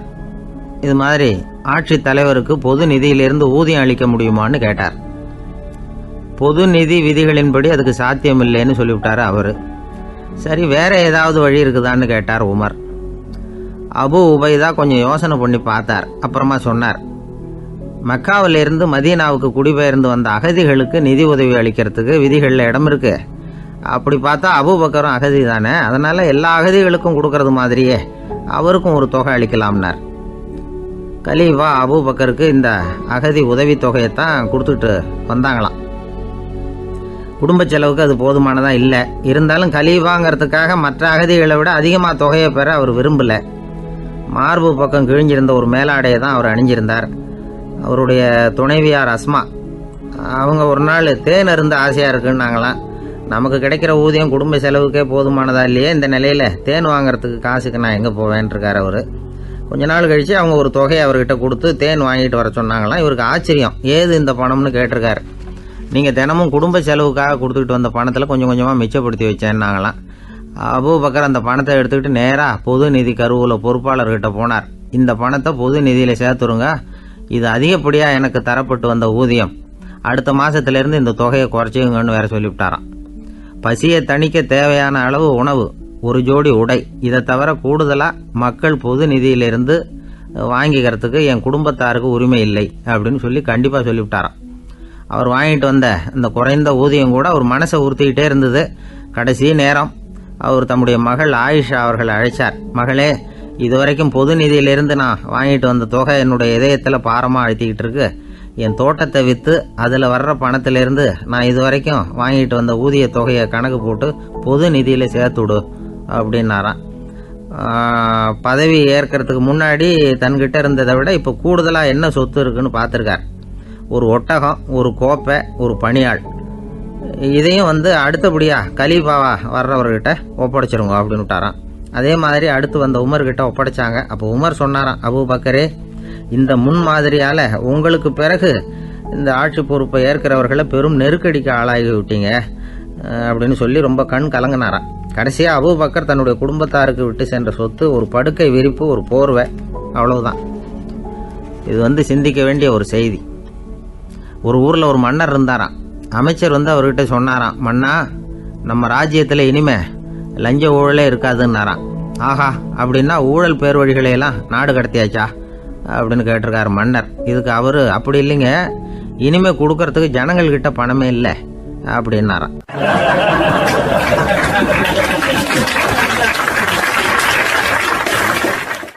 இயேசுநாதர்கிட்ட ஒருத்தர் கேட்டாராம், இயேசுவே, என்னை எவ்வளவு நேசிக்கிறீர்கள் அப்படின்னு. அவர் தன்னுடைய இரு கைகளையும் அகல விரித்து இவ்வளவு என்று சொல்லி சிலுவையில் உயிர் நீத்தார் அப்படின்னு சொல்லுவாங்க. அதாவது அந்த நேசிப்புக்கு எல்லை கிடையாது, அதே போல மன்னிப்புக்கும் எல்லை கிடையாது. இது இயேசுநாதர் சொல்லி கொடுத்த ஒரு பாடம். இயேசுனுடைய சீடர்களில் ஒருத்தன் பீட்டர், அவன் ஒரு நாள் இயேசுநாதர்கிட்ட கேட்டிருக்கான், இயேசுவே, நான் என்னுடைய தம்பி கிட்ட அடிக்கடி சண்டை போட்டுக்கிட்டு இருக்கிறேன், என்னுடைய சகோதரன் கூட. அவனை நான் எத்தனை தடவை மன்னிக்கிறது? ஏற்கனவே 7 தடவை அவனை மன்னிச்சுட்டேன் அப்படின்னு சொல்லியிருக்கிறான். அப்போ இயேசு சொன்னாராம், மன்னிக்கிறதுக்கு எத்தனை தடவைங்கிற கணக்கெல்லாம் கிடையாது. எத்தனை தடவை உன்னுடைய சகோதரன் உன்னை கோபப்படுத்துகிறானோ அத்தனை தடவை நீ மன்னிக்கிறதுக்கும் தயாராக இருக்கணும், அதுதான் அப்படின்னு சொன்னாராம். அப்போ இவனுக்கு ஒன்றும் புரியல, இது என்ன அவன் தப்பு பண்ணிக்கிட்டே இருப்பான், நாம் மன்னிச்சுக்கிட்டே இருக்கிறதா அப்படிங்கிறது மாதிரி குழப்பமாக இருந்திருக்கிறான். அப்போ இயேசுநாதர் தன்னுடைய சீடன் பீட்டர்கிட்ட ஒரு கதை சொன்னாராம். அந்த கதை இன்றைக்கு நாம் எல்லாரும் சிந்தித்து பார்க்க வேண்டிய ஒரு கதை. அதாவது மன்னிப்பை விரும்புகிறவர்கள் மன்னிக்கவும் தயாராக இருக்க வேண்டும் அப்படிங்கிறது தான் அந்த கதையினுடைய தத்துவம். அந்த இயேசுநாதர் சொன்ன கதை என்னன்னா, ஒரு மன்னர் இருந்தார். அவர் ஒரு நாள் அரண்மனையில் உட்காந்து கணக்கு வழக்குகள்லாம் பார்த்துக்கிட்டு இருந்தார். நம்ம அரண்மனையிலேருந்து யார் யார் அரசாங்க கடன் வாங்கியிருக்கிறாங்க, யார் யார் திருப்பி செலுத்தி இருக்கிறாங்க அப்படிங்கிற விவரத்தையெல்லாம் பார்த்துக்கிட்டு இருந்தார். அப்போ தான் புரிஞ்சுது, அந்த அரண்மனையில் வேலை செய்கிற ஒருத்தனே அரசாங்க கடன் வாங்கியிருக்கிறான். எவ்வளவு? 10,000 பொற்காசுகள் வாங்கியிருக்கான் கடன். இந்த 10,000 பொற்காசுகளை திருப்பி செலுத்தலை அரசாங்கத்துக்கு. இது மன்னர் கவனத்துக்கு வந்தது. உடனே நம்ம அரண்மனையில் இருக்கிறவனே அரசு கடன் வாங்கி திருப்பி செலுத்தாமல் இருக்கான், அவனை கூப்பிட்டு வாங்கன்னு சொல்லி கூப்பிட்டுட்டு வந்தாங்களாம். விசாரிச்சிருக்கிறாங்க, என்னப்பா நீ எவ்வளோ ஒன்று? ஆமாங்க, 10,000 பொற்காசுகள் வாங்கியிருக்கிறேன், இன்னும் திருப்பி கட்டலைன்றான். உடனே அவர் மன்னர் சொல்லியிருக்கிறார், நம்ம சட்டத்திட்டப்படி நீ உடனே பணத்தை திருப்பி கட்டிடு. அப்படி உன்னால் கட்ட முடியலன்னா உன்னுடைய வீடு, வாசல், சொத்து, சுகம் எல்லாத்தையும் விற்று அந்த பணத்தை அரசு கருவூலத்தில் சேர்த்துக்கிறதுக்கு நானே ஏற்பாடு பண்ணிடுறேன் அப்படின்னு அந்த மன்னர் சொன்னாராம். இவன் அப்படியே அதிர்ச்சி ஆகிட்டான், அப்படியே பொத்துன்னு காலில் விழுந்தானா. மன்னா, என்னை மன்னிச்சுங்க, என்னால் முடியல, எனக்கு மன்னிப்பு கொடுங்க அப்படின்ட்டுருக்கான். உடனே அவர் எழுந்திரிச்சு, சரி நீ மன்னிப்பு கேட்டுவிட்ட, அதனால் உன்னை மன்னிக்கிறேன், நீ பணம் கட்ட வேண்டாம் அப்படின்னு சொல்லி அந்த மன்னர் அவனை விட்டுட்டாராம். பணத்தையும் தள்ளுபடி போட்டார், நீ திருப்பி கட்ட வேண்டான்னு. இவனுக்கு ரொம்ப மகிழ்ச்சி, அதனால் ரொம்ப உல்லாசமாக வந்துகிட்டு இருக்கிறான். தெருவில் வந்துக்கிட்டு இருக்கிறப்ப இவங்கிட்ட கடன் வாங்கின ஒருத்தன் எதுக்கு வந்துக்கிட்டு இருக்கான். அவன் இவங்கிட்ட ஒரு 100 பொற்காசுகள் கடன் வாங்கியிருக்கான். அவன் வந்தான், இவன் போய் அவன் சாட்டையாக பிடிச்சிக்கிட்டான், நீ எப்படா என் கடனை திருப்பி கொடுக்க போகிறேன்னு. அவன் இப்போ முடியல, கொஞ்சம் பொறுத்துக்கா, அப்புறம் தரேன் இருக்கான். அதெல்லாம் முடியாது, நீ கொடுத்து தான் ஆகணும் அப்படின்னு இவன் புடிவமாக சொல்கிறான். இப்போ நிலைமையை பாருங்கள், இவன் ஏற்கனவே 10,000 பொற்காசுகள் அரசாங்கத்தில் கடன் வாங்கினா அதுக்கு மன்னிச்சு விட்டுட்டார் இவனை. ஆனால் இவன் இன்னொருத்தனை மன்னிக்கிறதுக்கு தயாராக இல்லை. இவங்கிட்ட கடன் வாங்கின இன்னொருத்தன் 10 பொற்காசுகள், அவனை மன்னிக்க தயாராக இல்லை. அவனை கொண்டு போய் நீதிமன்றத்தில் கொண்டு போய் நிறுத்தி தண்டனை வாங்கி கொடுத்துட்டான். நீதிபதி என்ன சொன்னார், அந்த இவன் வாங்கின பொற்காசுகளை திருப்பி கட்டுற வரைக்கும் ஜெயிலில் இருக்கணுங்கிறது தீர்ப்பு. ஆனால் உடனே அரசர் காதில் விழுந்தது. சொல்லிட்டாங்க, உங்ககிட்ட மன்னிப்பு வாங்கிட்டு போனானே ஒருத்தன், அவன் இன்னொருத்தனை மன்னிக்கிறதுக்கு தயாராக இல்லை, அவனை கொண்டு போய் ஜெயிலில் அடைச்சிட்டான் அப்படின்னு. உடனே மன்னர் பார்த்தார், இவனை மறுபடியும் கூப்பிட்டு வர சொன்னார். தபாரப்பா, நான் உன்னை மன்னிச்சு விட்டேன், ஆனால் நீ இன்னொருத்தனை மன்னிக்கிறதுக்கு தயாராக இல்லை, அதனால் என்னுடைய தீர்ப்பையும் மாத்துறேன், நீயும் அரசு கடன் தீர்ற வரைக்கும் ஜெயிலில் தான் இருக்கணும் அப்படின்னு சொல்லி ஜெயிலுக்கு அனுப்பிச்சிட்டாராம். இப்படி ஒரு கதையை இயேசுநாதர் தன்னுடைய சீடருக்கு சொன்னதாக ஒரு வரலாறு. அது என்ன, அதுலேருந்து நாம் புரிந்து கொள்ள வேண்டியதுன்னா, நாம் மன்னிக்கப்படணும்னு நாம் விரும்புகிறோம்னா நாம் இன்னொருத்தரை மன்னிக்கிறதுக்கு தயாராக இருக்கணும். அதனால் நாம் இன்னொருத்தரை யாரையும் மன்னிக்க மாட்டோம், ஆனால் என்ன இன்னொருத்தர் மன்னிக்கணும் அப்படிங்கிறது மாதிரி செய்யக்கூடாதுன்னு சொல்லுவாங்க. அது மாதிரி நாம் இப்போ இது தப்பாக புரிஞ்சுக்கிறவங்களும் இருக்கிறாங்க. பாவம் மன்னிப்புங்கிறதுலாம் எதுக்குன்னா, அதாவது மறுபடியும் பாவம் செய்யாமல் இருக்கிறதுக்காக தான். அதான் மன்னிக்கிறாரே அப்படிங்கிறதுக்காக மறுபடியும் பாவம் பண்ணிகிட்டு இருக்கிறது இல்லை. அதான் ஒருத்தர் கேட்டாராம், பாவத்திலேருந்து மன்னிப்பு கிடைக்கணும்னா நீ என்ன செய்யணும் அப்படின்னு கேட்டிருக்கார். அதுக்கு அவன் சொல்லியிருக்கிறான், நான் முதல்ல பாவம் செய்யணும், அப்போ தானே மன்னிப்பு கிடைக்கும் அப்படின்னு நானா. இப்படிப்பட்டவர்கள் தான் இன்றைக்கி உலகத்தில் அதிகமாக இருக்கிறாங்க. அதனால் இந்த மன்னிப்பின் மகத்துவங்கிறது இயேசுநாதர்கிட்டேருந்து தான் நாம் புரிஞ்சுக்கணும். அந்த இயேசு சொன்ன அந்த மன்னிக்கிற மனோபாவம் இருந்தால் இன்றைக்கி உலகம் பூராவும் அமைதி பூங்காவாக இருக்கும். அதில் ஒன்றும் ஆச்சரியமே இல்லை, அதில் ஒன்றும் சந்தேகமும் இல்லை. அதனால் மன்னிக்கிற மனோபாவத்தை நாம் எல்லாரும் நமக்குள்ளே வளர்த்து கொள்ள வேண்டும் அப்படிங்கிறது தான் நாம் இன்றைக்கு எல்லோரும் சிந்தித்து பார்க்க வேண்டிய ஒரு செய்தி. ஒரு நண்பர் இருக்கார், எப்போ பார்த்தாலும் கையில் ஒரு புத்தகம் இருக்கும். புத்தகம் இல்லாமல் எங்கேயும் புறப்பட மாட்டார். எதுக்காக இப்படி எடுத்துகிட்டு போகிறீங்க அப்படின்னு கேட்டால், எனக்கு இது ஒரு நல்ல நண்பன் மாதிரி, இந்த காலத்தில் எங்கே போனாலும் காத்திருக்க வேண்டியிருக்கு, அது மாதிரி சமயத்தில் நான் நண்பன் கூட பேசிக்கிட்டு இருப்பேன் அப்படிம்பாரான். ஒருத்தர் ஒரு பெரிய அரச பதவியில் இருந்தார். அவர் பதவியிலேருந்து இறங்க வேண்டிய சூழ்நிலை. அரசு கொடுத்துருந்த வீட்டை விட்டுட்டு வெளியில் வர்றார். வரும்பொழுது 2 கையிலையும் 2 பெட்டியை எடுத்துகிட்டு வந்தாராம். சார், உங்களுடைய உடைமைகள் அப்படின்னு கேட்குறாங்க அங்கே இருந்த ஊழியர்கள். இவர் தன்னுடைய கையில் இருக்கிற பெட்டியை காட்டி, இதுதான் என்னுடைய சொத்து அப்படின்னாராம். ஒரு பெட்டியில் அவருடைய உடைகள், இன்னொரு பெட்டியில் அவர் விரும்பி படிக்கிற புத்தகங்கள், அவ்வளவுதான். இதுதான் இருந்துதான். புத்தகம் படிக்கிறது மனசுக்கு நல்லதுங்கிறது நமக்கு தெரியும். புத்தக வாசிப்பு உடம்புக்கும் நல்லதுங்கிறாங்க. அது நமக்கு ஆச்சரியமாக தான் இருக்குது. ஒரு நபர் ஒரு வருஷத்தில் சராசரியாக 2000 பக்கங்களை படிச்சிருக்கணுமா, யுனெஸ்கோ பரிந்துரை. ஆனால் நம்ம நாட்டில் நாம் சராசரியாக படிக்கிறது 32 பக்கங்கள், அவ்வளவுதான்.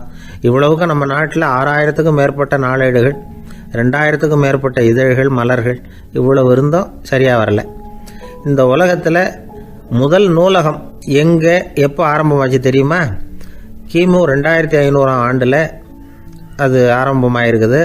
பாபிலோனியாவில் அமில் அணு அப்படிங்கிற அரசன் தான் நூலகத்தை உருவாக்கி இருக்கிறான்.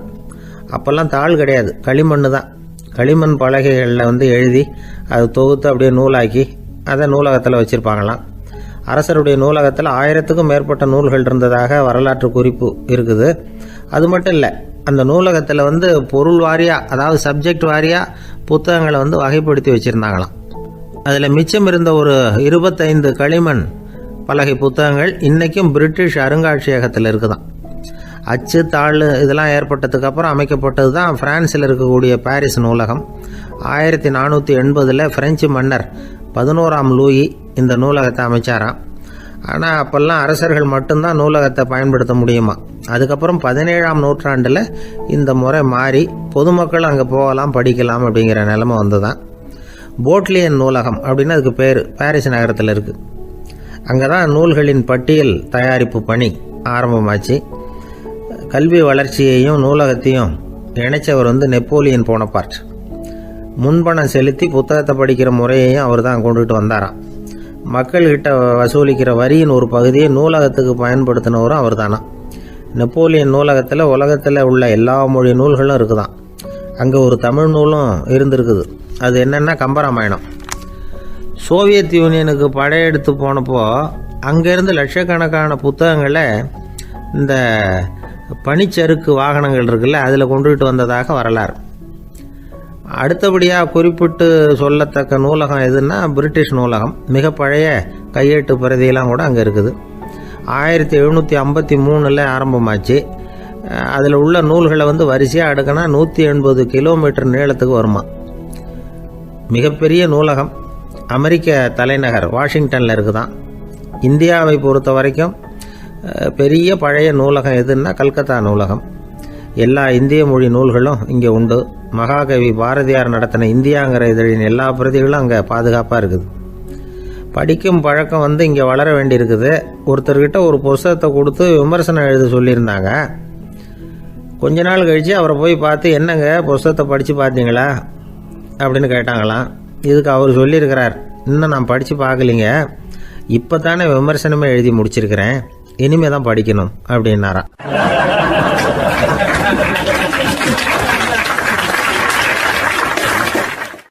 என்ன சார் உங்கள் பையன் என்ன செஞ்சுக்கிட்டு இருக்கிறான் இப்போ அப்படின்னு கேட்டார் ஒருத்தர். அடிக்கடி கண்ணாடி முன்னாடி நின்று அழகு பார்த்துக்கிட்டு இருக்கிறான் சார் அப்படின்னாரு அப்பா. இளம் பருவம் இப்படி தான் இருக்கும், அதையெல்லாம் சாதாரணமாக நினச்சிடாதீங்க அப்படின்னாரு அவர்.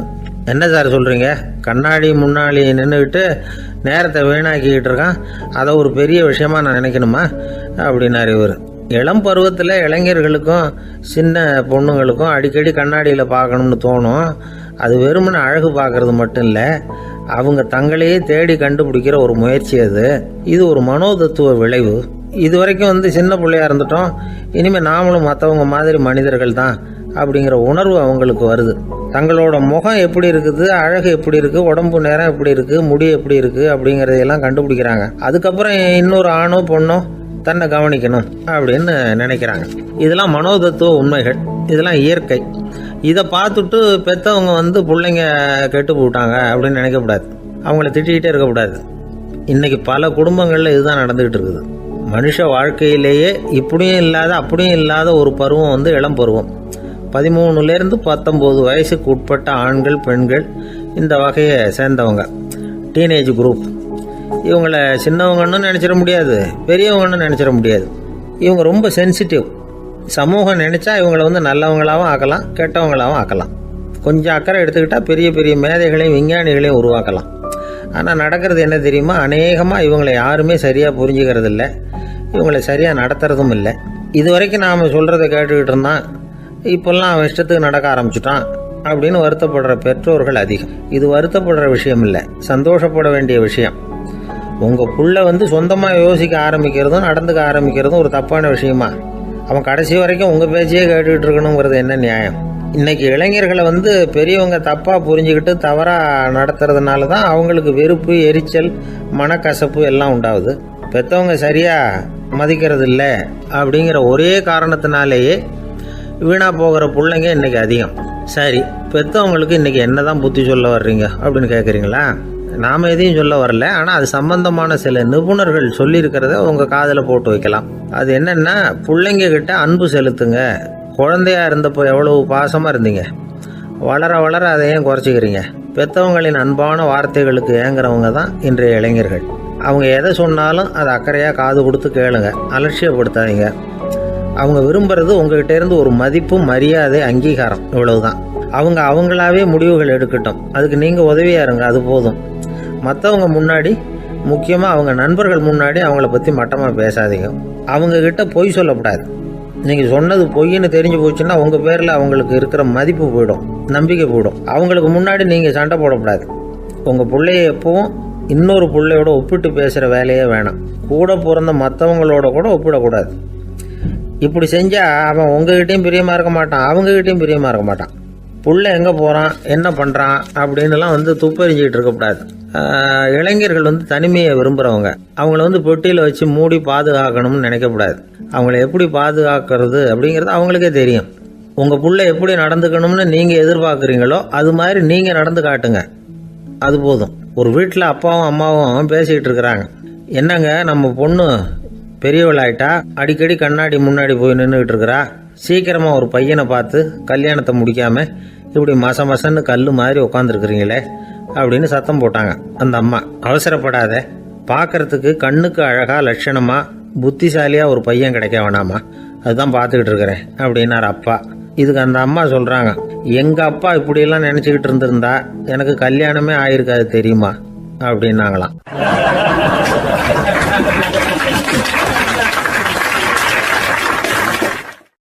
ஒருத்தர் ரொம்பவும் மகிழ்ச்சியாக வந்துக்கிட்டு இருந்தார். என்ன விஷயம்னு விசாரித்தேன். நான் தோற்று போயிட்டேன், அதுதான் மனசுக்கு மகிழ்ச்சியாக இருக்குது அப்படின்னார். எனக்கு இது ரொம்ப ஆச்சரியமாக போச்சு. இந்த உலகத்தில் தோற்று போகிறவங்க யாரும் மகிழ்ச்சியாக இருக்கிறது இல்லை. அப்படி இருக்கிறப்ப இவர் இப்படி சொல்கிறாரே, எங்கே தோற்று போனீங்கன்னு கேட்டேன். அதுக்கப்புறம் தான் அவர் விவரமாக சொன்னார். என்னோட 5 வயசு குழந்தையோடு நான் விளையாடிக்கிட்டு இருந்தேன். அந்த விளையாட்டில் என் குழந்தை ஜெயிச்சுட்டுது, நான் தோற்று போயிட்டேன் அப்படின்னார் ரொம்ப உற்சாகமாக. நான் யோசித்து பார்த்தேன். அதாவது நாம் சின்ன குழந்தையாக இருக்கிறப்போ எந்த விளையாட்டில் கலந்துக்கிட்டாலும் அதில் நாம் தான் ஜெயிக்கணும்னு ஒரு வெறி நமக்குள்ளே இருக்கும். நம்மளை எதிர்த்து விளையாடுறவர் நல்லவரா கெட்டவரா, பெரியவரா சின்னவரா அப்படிங்கிறதெல்லாம் முக்கியம் கிடையாது. அவர் தோற்று போகணும், நாம் ஜெயிக்கணும், அதுதான் முக்கியம். எதிரியை சந்தோஷப்படுத்த விளையாடுகிற கலை அப்போ நமக்கு தெரியறதில்ல. வாழ்க்கையில் ஒரு பக்குவம் வந்ததுக்கு அப்புறம் வெற்றி பெறணுங்கிற மன அழுத்தம் போயிடுது. போட்டியில் ஜெயிக்கணுங்கிறத விட குழந்தைய சந்தோஷப்படுத்தணுங்கிறது முக்கியமாக போச்சு. ஜெயிக்கணுங்கிற வெறி ஓடி போட்டுது. ஒரு குழந்தையா இருந்தப்போ நம்ம வளர்ச்சிக்கு உதவிய வெறி பெரியவனானதுக்கு பிறகு நமக்கு எதிரியாக மாறுது. அதை சரியான சமயத்தில் நாம் புரிஞ்சுக்கிட்டோம்னா போதும், நாம் பொழைச்சிக்கலாம். ஒவ்வொரு மனுஷனுமே வாழ்க்கையோட அடுத்த கட்ட வளர்ச்சியில் அடி எடுத்து வைக்கிற நேரத்தில் தன்கிட்ட இருந்து ஏதோ ஒரு குணத்தை அல்லது தன் குணம் இருந்த ஏதோ ஒரு உறவை நாம் இழக்கத்தான் வேண்டியிருக்குது.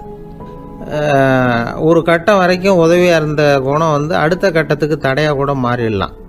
இந்த பரிமாண மாற்றத்துக்கு உள்ளாகிற ஒவ்வொருத்தரும் பிரத்யட்சமாக இதை உணர்றாங்க. ஆனால் பல பேர் எப்படின்னா பழசை திறந்துவிட்டு புதிய கொள்கைகளை உருவாக்கிக்கிறதுக்கு இஷ்டம் இல்லாமல் இருந்துடுறாங்க, அல்லது அப்படி செய்ய முடியாமல் தவிக்கிறாங்க. இதையெல்லாம் மீறி அந்த பழசை திறந்துட்டா அதை இழந்ததால் உண்டாகிற மன அழுத்தம் சில காலத்துக்கு வருத்திக்கிட்டு தான் இருக்கும், வேறு வழி இல்லை. ஆரோக்கியமான ஒரு முன்னேற்றத்துக்காக அந்த மன அழுத்தத்தை தாங்கிக்கத்தான் வேணும் அப்படிங்கிறாரு அந்த உலக புகழ்பெற்ற மேதை ஒருத்தர், இந்த ஸ்காட் பெக் அப்படிங்கிறவர்.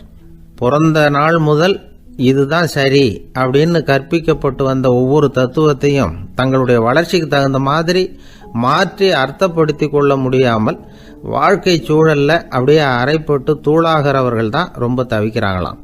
இதுதான் அவருடைய கருத்து. பெரும்பாலும் மனிதர்களுடைய நடுத்தர வயசில், அதாவது 30 தாண்டுகிற சமயத்தில் தான் இந்த தவிப்பு உண்டாகுதான். இதை தான் மேற்கத்திய நாடுகளில் அடிக்கடி மிட் லைஃப் கிரைசிஸ் அப்படின்னு சொல்கிறாங்க. அப்பப்போ பழசையெல்லாம் தொலைச்சி விட்டு புதுசாக பிறக்கிறதுக்கு கற்றுக்கணும். ஒவ்வொரு நிமிஷத்தையும் அந்த நிமிஷத்துக்கு ஏற்ற சித்தாந்தம் கொண்டவர்களாக சந்திப்போம் அப்படிங்கிறார் அந்த உளவியல் நிபுணர். இப்படி பழகிக்கிட்டால் வாழ்க்கை இன்பமயம், இல்லைன்னா தவிப்பு மயம்தான். பழசை தொலைக்க முடியாதவர்களில் எத்தனையோ பேர் உண்டு, எத்தனையோ ரகம் உண்டு. அதில் வேடிக்கையான நண்பர்களும் உண்டு. ஒருத்தர் நண்பர் வீட்டுக்கு போனார். அவர் ஏதோ இனிப்பு பலகாரம் கொடுத்து சாப்பிட சொல்லியிருக்கிறாங்க அவங்க வீட்டில். இவர் சாப்பிட்டு பார்த்துட்டு சொன்னாராம், சார் 6 மாதத்துக்கு முன்னாடி ஒரு தடவை இங்கே வந்தேன், அப்போது ஒரு இனிப்பு பலகாரம் கொடுத்தீங்க, அது இதை விட நல்லா இருந்தது சார் அப்படின்னாராம். அப்போ செஞ்ச அதே இனிப்பு பலகாரம் தான் சார் இதுவும் அப்படின்னாராம் அவர்.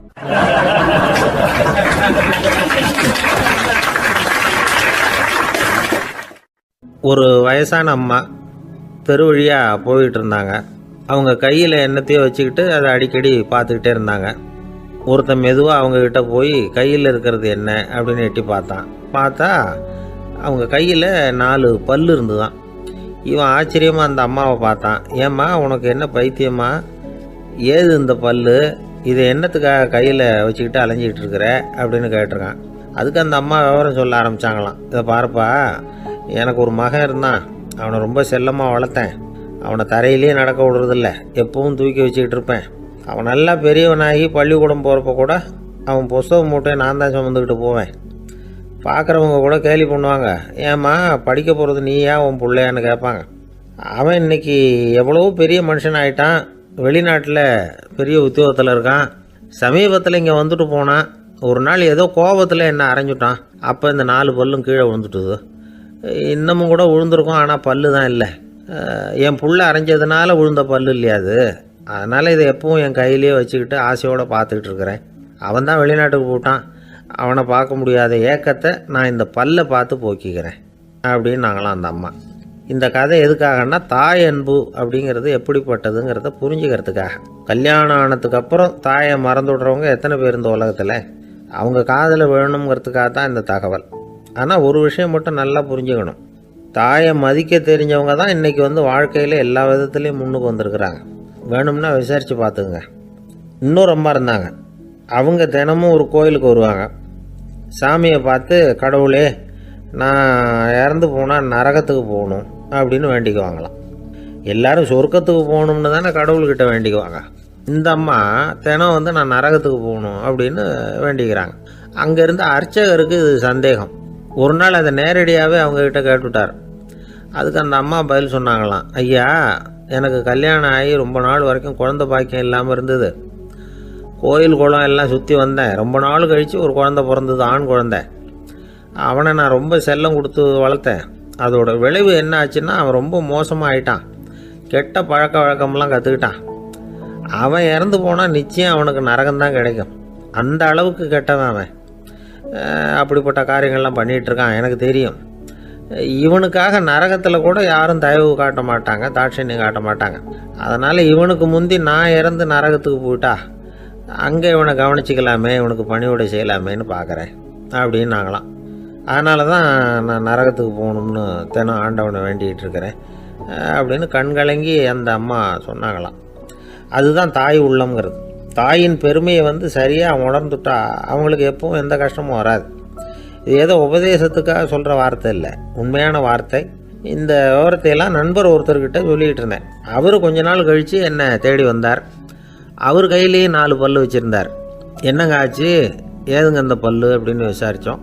உங்கள் உபதேசத்தை கேட்டுவிட்டு இந்த உலகத்தில் எல்லாரையும் தாயாக நினைக்க ஆரம்பிச்சிட்டேன். ஒரு அம்மாவை கடத்தரில் பார்த்து தாயேன்னு கூப்பிட்டேன். அவங்க உடனே பலார்னு என்னை அரைஞ்சிட்டாங்க. பல்லு விழுந்துட்டுது. அதை தான் பொறுக்கி எடுத்துக்கிட்டு நேராக உங்களை தேடி வந்துக்கிட்டு இருக்கிறேன்னார். தாயேன்னு தானே கூப்பிட்டீங்க, அதுக்கே அரைஞ்சாங்க அப்படின்னு கேட்டோம். நான் தாயேன்னு கூப்பிட்டது அவங்க காதில் நாயேன்னு விழுந்துட்டு தான், அதுதான் இப்படி ஆயிட்டுது அப்படின்னார்.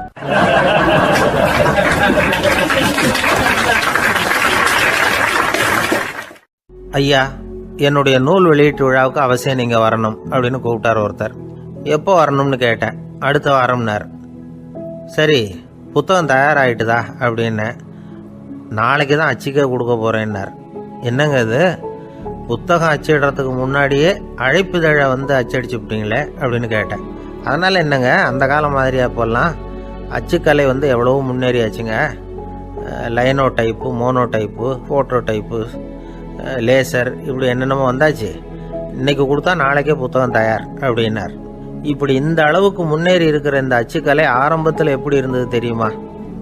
அந்த காலத்தில் காகிதம்னா என்னென்னே தெரியாது. அப்படி ஒன்று கண்டுபிடிக்கப்படவே இல்லை. அப்போல்லாம் எதையாவது ஒன்று எழுதணும்னா அதுக்கு ஆட்டு தோலை தான் பயன்படுத்தி இருக்கிறாங்க. கண்ணுக்குட்டி தோல் கூட அதுக்கு உபயோகப்பட்டு தான். ஐரோப்பாவில் இருந்த பாதிரியார்கள் தோலில் எழுதப்பட்ட புத்தகத்தை தயாரிக்கிறதுல ரொம்ப கெட்டிக்காரங்களாம். எகிப்து, அப்புறம் மத்திய தரைக்கடல் ஓரத்தில் உள்ள நாடுகள், இங்கெல்லாம் தோல் தான் எழுது பொருளாக பயன்பட்டு வந்திருக்குது. ஆனால் நம்ம நாட்டில் ஓலைச்சுவடிகளை எழுத்துக்கு பயன்படுத்தி இருக்கிறாங்க.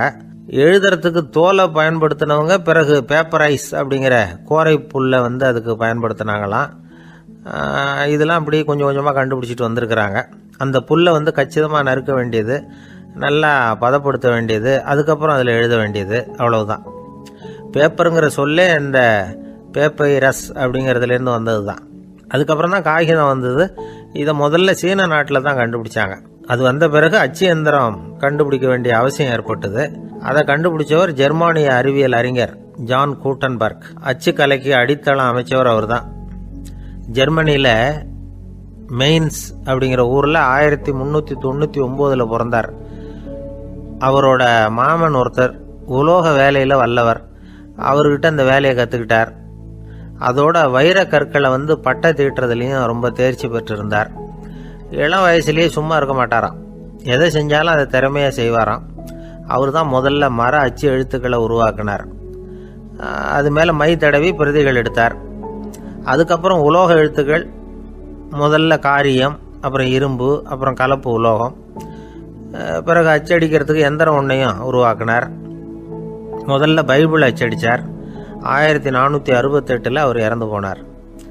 16ஆம் நூற்றாண்டில் மேலை நாடுகளிலிருந்து மர எழுத்துக்களை கொண்டுகிட்டு தமிழ்நாட்டில் கிறிஸ்தவ நூல்களை அச்சிட்டாங்க. அப்போல்லாம் அச்சகங்கள் போதிய அளவுக்கு இங்கே இல்லை. அதுக்கு என்ன காரணம்னா, இந்தியர்கள் அச்சகங்களை நடத்தக்கூடாது அப்படின்னு சட்டம். 1835 வரைக்கும் அந்த சட்டம் நடைமுறையில் இருந்தது. இந்த நிலைமையில் அங்கேயும் இங்கேயுமா 1-2 அச்சகங்கள் ஆரம்பமாச்சு. 1713 தரங்கம்பாடியில் லூத்தரன் மிஷன் அச்சகம், அதே ஆண்டில் சென்னையில் SPCK அச்சகம், இது ரெண்டும் தான் இந்தியாவில் முதல்ல தொடங்கப்பட்ட அச்சகங்கள். ஆட்டுத்தோல்லையும் ஓலைச்சுவடியிலையும் எழுதப்பட்ட எழுத்துக்கள் இன்னைக்கு எங்கேயோ போயிட்டுது. ஆனால் நம்ம ஊரில் எழுத்தாளர்கள் நிலைமை தான் ஒன்றும் சொல்லிக்கிறது மாதிரி இல்லை. நம்ம ஆள் ஒருத்தர் சொன்னார், சார் நான் சொந்தத்தில் ஒரு அச்சாபீஸ் வச்சுருந்தேன், இப்போவும் வச்சுருக்கிறேன். அதனால் என்னுடைய படைப்புகளை புத்தகமாக வெளியிடுறதுல எனக்கு ஒன்றும் கஷ்டம் இல்லை. வருஷத்துக்கு ஒரு புத்தகம் எழுதி வெளியிட்டுருவேன். 15 வருஷமாக இலக்கிய உலகத்துக்கு இப்படி சேவை செஞ்சுக்கிட்டு வர்றேன். ஆனால் இந்த வருஷம்தான் வாசகர்கள் எனக்கு பாராட்டு விழா நடத்தி இருக்கிறாங்க அப்படின்னார். இந்த வருஷம் அப்படி என்ன விசேஷம் அப்படின்னு கேட்டோம். இந்த வருஷம்தான் நான் எந்த புத்தகம் எழுதி வெளியிடாமல் இருந்தேன், அதுக்காகத்தான் எனக்கு இந்த பாராட்டு விழா அப்படின்னார்.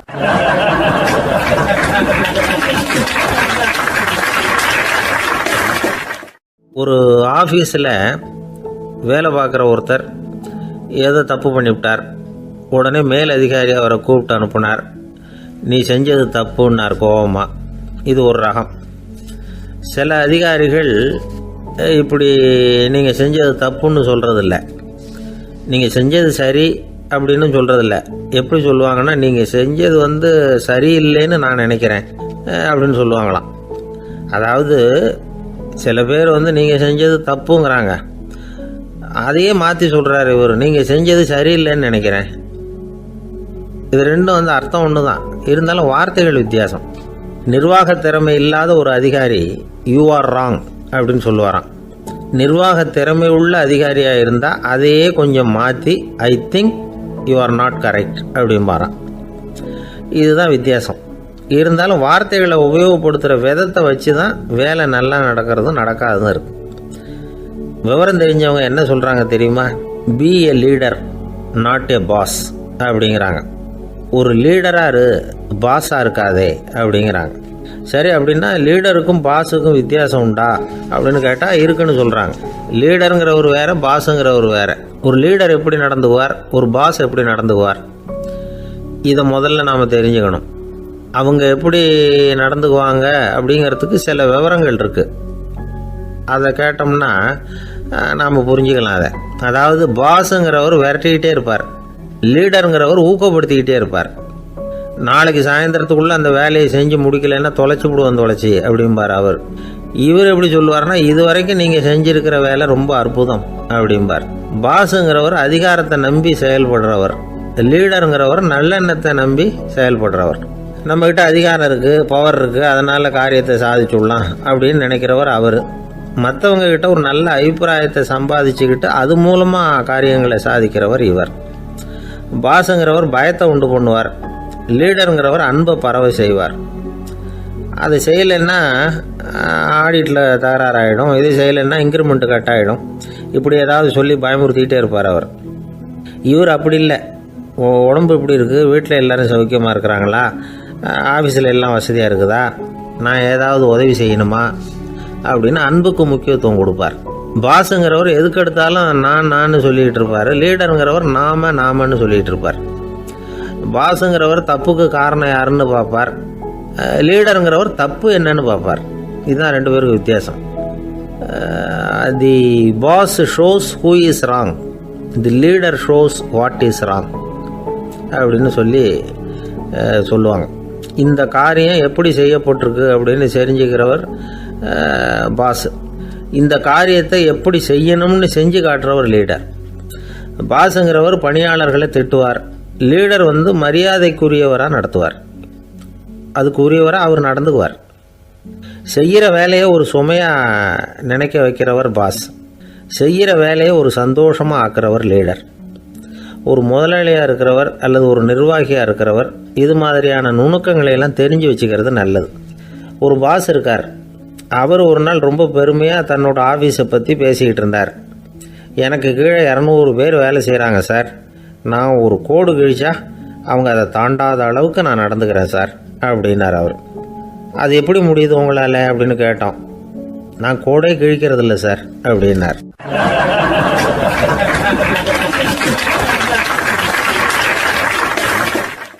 ஊருக்கு வெளியில் அமைதியான ஒரு இடம், அங்கே ஒரு ஆசிரமம், அங்கே ஒரு சாமியார். அவர் தினமும் நல்ல போதனைகள்லாம் செய்வார். பல பேர் போய் அங்கேயே சில நாள் தங்கி இருந்து அவர் சொல்கிற அறிவுரைகளை எல்லாம் கேட்டுக்கிட்டு வர்றது வழக்கம். ஒரு தடவை அவரை பார்த்துட்டு போகிறதுக்காக 3 வெளியூர் தம்பதிகள் வந்தாங்களாம். அந்த மடத்திலேயே சாப்பிட்டுக்கிட்டு தங்கி இருந்து அவங்களுடைய போதனைகளை கேட்டுக்கிட்டு போகணுங்கிறது அவங்க நோக்கம். காலையில் குளிச்சுட்டு பூஜையில் உட்காந்தார் அந்த சுவாமி. இவங்களும் குளிச்சுட்டு அந்த பூஜையை பார்க்கறதுக்காக அவர் முன்னாடி வந்து உட்காந்தாங்க. பூஜை ஆரம்பமாச்சு.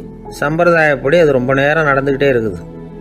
இவங்களுக்கு நல்ல பசி இருந்தாலும் இந்த நேரத்தில் அதை எப்படி வெளியில் காட்டிக்கிறது? பேசாமல் இருந்தாங்க. அந்த சுவாமி பூஜையை முடித்தார். அதுக்கப்புறம் பேச ஆரம்பித்தார். பேச்சு அருமையாக தான் இருந்தது, அமிர்தமாக தான் இருந்தது. இருந்தாலும் இவங்களுக்கு இருக்கிற வயிற்று பசி அதை சரியாக கவனிக்க விடலை. அந்த சுவாமியே இதை கவனிச்சதா தெரியல. இவங்களுக்கு மனசுக்குள்ள ஒரு எண்ணம், உள்ள சாப்பாடு தயாராகிட்டு இருக்கும் போல இருக்கு, இந்த பேச்சு முடிஞ்சது நம்மளை உள்ளே அழைச்சிட்டு போய் சாப்பாடு போடுவாங்கன்னு நினைக்கிறோம் அப்படின்னு இவங்களாம் நினச்சிக்கிட்டாங்க. ஆனால் சுவாமி இதை பற்றி எதுவுமே பேசலை, கண்டுக்கலை. ஒரு அம்மாவால் அதுக்கு மேலே சும்மா இருக்க முடியுமா? முடியல. சாப்பாட்டை கவனிக்கலாமா அப்படின்னு சொல்லி மெதுவாக ஆரம்பித்தாங்க. ஓ கவனிக்கலாமே அப்படின்னு உள்ளே அழைச்சிட்டு போனார் சுவாமி. இவங்க ரொம்ப அவசரமாக எழுந்திருச்சு உள்ளே ஓடினாங்க. அங்கே ஒரு மேஜை மேலே ஒரு கிண்ணம் மூடி இருந்தது. ஓ இதுதான் சாப்பாட்டு மேஜை போல இருக்கு, இங்கே சாப்பாடு வந்துடும் அப்படின்னு நினச்சாங்க. உடனே போய் சுற்றி உட்காந்துக்கிட்டாங்க. சுவாமி அந்த கிண்ணத்தை எடுத்து அந்த அம்மா கிட்ட கொடுத்தார். அவங்க அதை வாங்கி மூடியை திறந்து பார்க்குறாங்க. உள்ளே ஒரு சாவி இருக்குது. ஓ சரிதான், இது சமையலறை சாவி போல இருக்கு, அங்கே போய் அதை திறந்து சாப்பாட்டை நாமே எடுத்துக்கிட்டு வந்து இங்கே வச்சுக்கிட்டு சாப்பிடணும் போல இருக்கு அப்படின்னு நினச்சாங்க. சாவி இருக்கு இல்லையா, வாங்க பூட்டு நிறையா காட்டுறேன் அப்படின்னு சுவாமி அவங்கள அழைச்சிட்டு போனார், காட்டினார். இவங்க அந்த அறையை ரொம்ப ஆவலோடு திறந்தாங்க. உள்ளே பார்த்தா அங்கே அரிசி, பருப்பு, விதவிதமான காய்கறி எல்லாம் இருக்குது. சமையலுக்கு வேண்டிய மிளகாய், எண்ணெய், பால், தயிர், நெய் இப்படி எல்லாமே இருக்குது. அடுப்பு, விறகு, நெருப்பு போட்டி அது கூட அங்கே இருக்குது. சாப்பாடு தயாராக இருக்கும்னு நினச்சிக்கிட்டு போனால் இப்படி இருக்குதே அப்படின்னு சொல்லி அதை பார்த்ததும் ரொம்ப சோர்ந்து போட்டாங்க அவங்க. சுவாமி என்ன இது சாப்பாடு இல்லையா அப்படின்னாங்க. அதுதான் சாப்பாட்டுக்கு வேண்டிய எல்லாம் இங்கே இருக்குதே, அடுப்பு மூட்டி நீங்கள் தான் அவங்கவுங்க ருசிக்கு தகுந்த மாதிரி சமைச்சிக்கணும், இந்த சன்னியாசிக்கு எப்படி சமைக்க தெரியும் அப்படின்னு கேட்டார் சுவாமி. சாப்பாடு தயாராக இருக்கும்னு நாங்கள் எதிர்பார்த்தோம் அப்படின்னாங்க. நீங்கள் இப்படி சொல்லுவீங்கன்னு நானும் எதிர்பார்த்தேன். இது வரைக்கும் நான் எவ்வளவோ தத்துவம்லாம் எடுத்து சொன்னேன். எல்லாத்தையும் விட இதுதான் அனுபவபூர்வமான தத்துவம். ஆண்டவன் நமக்கு நல்ல மனசை கொடுத்துருக்குறான், நல்ல வாய்ப்புகளையும் தந்திருக்கிறான், அதையெல்லாம் பயன்படுத்திக்கக்கூடிய மூளையையும் சிந்தனையையும் கொடுத்துருக்குறான். அதனால் அடுப்பை தான் நீங்கள் மூட்டணும், அடுப்பு நீங்கள் தான் மூட்டணும், உங்களுக்கு உகந்ததை நீங்கள் தான் சமைச்சு ருசித்து அனுபவிக்கணும். ஆண்டவனே அதை செஞ்சுக்கிட்டு இருக்க மாட்டான் அப்படின்னாராம் அந்த சுவாமி. நம்முடைய வாழ்க்கையில் பல நல்ல பலன்களை பெறறதுக்கு நாம் தான் முயற்சி பண்ணணும். அதுக்குரிய சூழ்நிலையை தான் ஆண்டவன் கொடுப்பானே தவிர அதை விளக்கறதுக்காக தான் அந்த சுவாமி அப்படி செஞ்சு காட்டியிருக்கிறார். இது ஒரு பெரியவர் இப்படி ஒரு விளக்கம் கொடுத்தார். அதுக்கப்புறம் அந்த 3 தம்பதிகளும் தெளிவடைஞ்சுட்டாங்களாம். நாம் தெளிவடைகிறது எப்போங்கிறது தான் தெரியல அப்படின்னு பல பேர் இதை கேட்டுட்டு சொல்லிகிட்டு இருக்கிறாங்க. இந்த கதையை நம்முடைய நண்பர் ஒருத்தர்கிட்ட சொன்னேன். அந்த நண்பர் ரொம்ப சந்தோஷப்பட்டார். நீங்கள் சொல்கிறது கரெக்டு சார், ஆனால் நான் அதை விட ஒரு படி மேலே சார். எனக்கெல்லாம் அரிசி, பருப்பு இருக்கிற ரூம் எதுன்னு கையை காட்டிட்டா போதும், உடனே கிண்ணத்துலேருந்து சாவியை எடுத்து கொடுக்கணுங்கிற அவசியம்லாம் இல்லை எனக்கு. அப்புறம் எப்படி ரூமை திறந்துருவீங்க அப்படின்னு கேட்டேன். பூட்டை உடைச்சி திறந்துருவேன், அதுதான் எனக்கு பழக்கம் அப்படிங்கிறார்.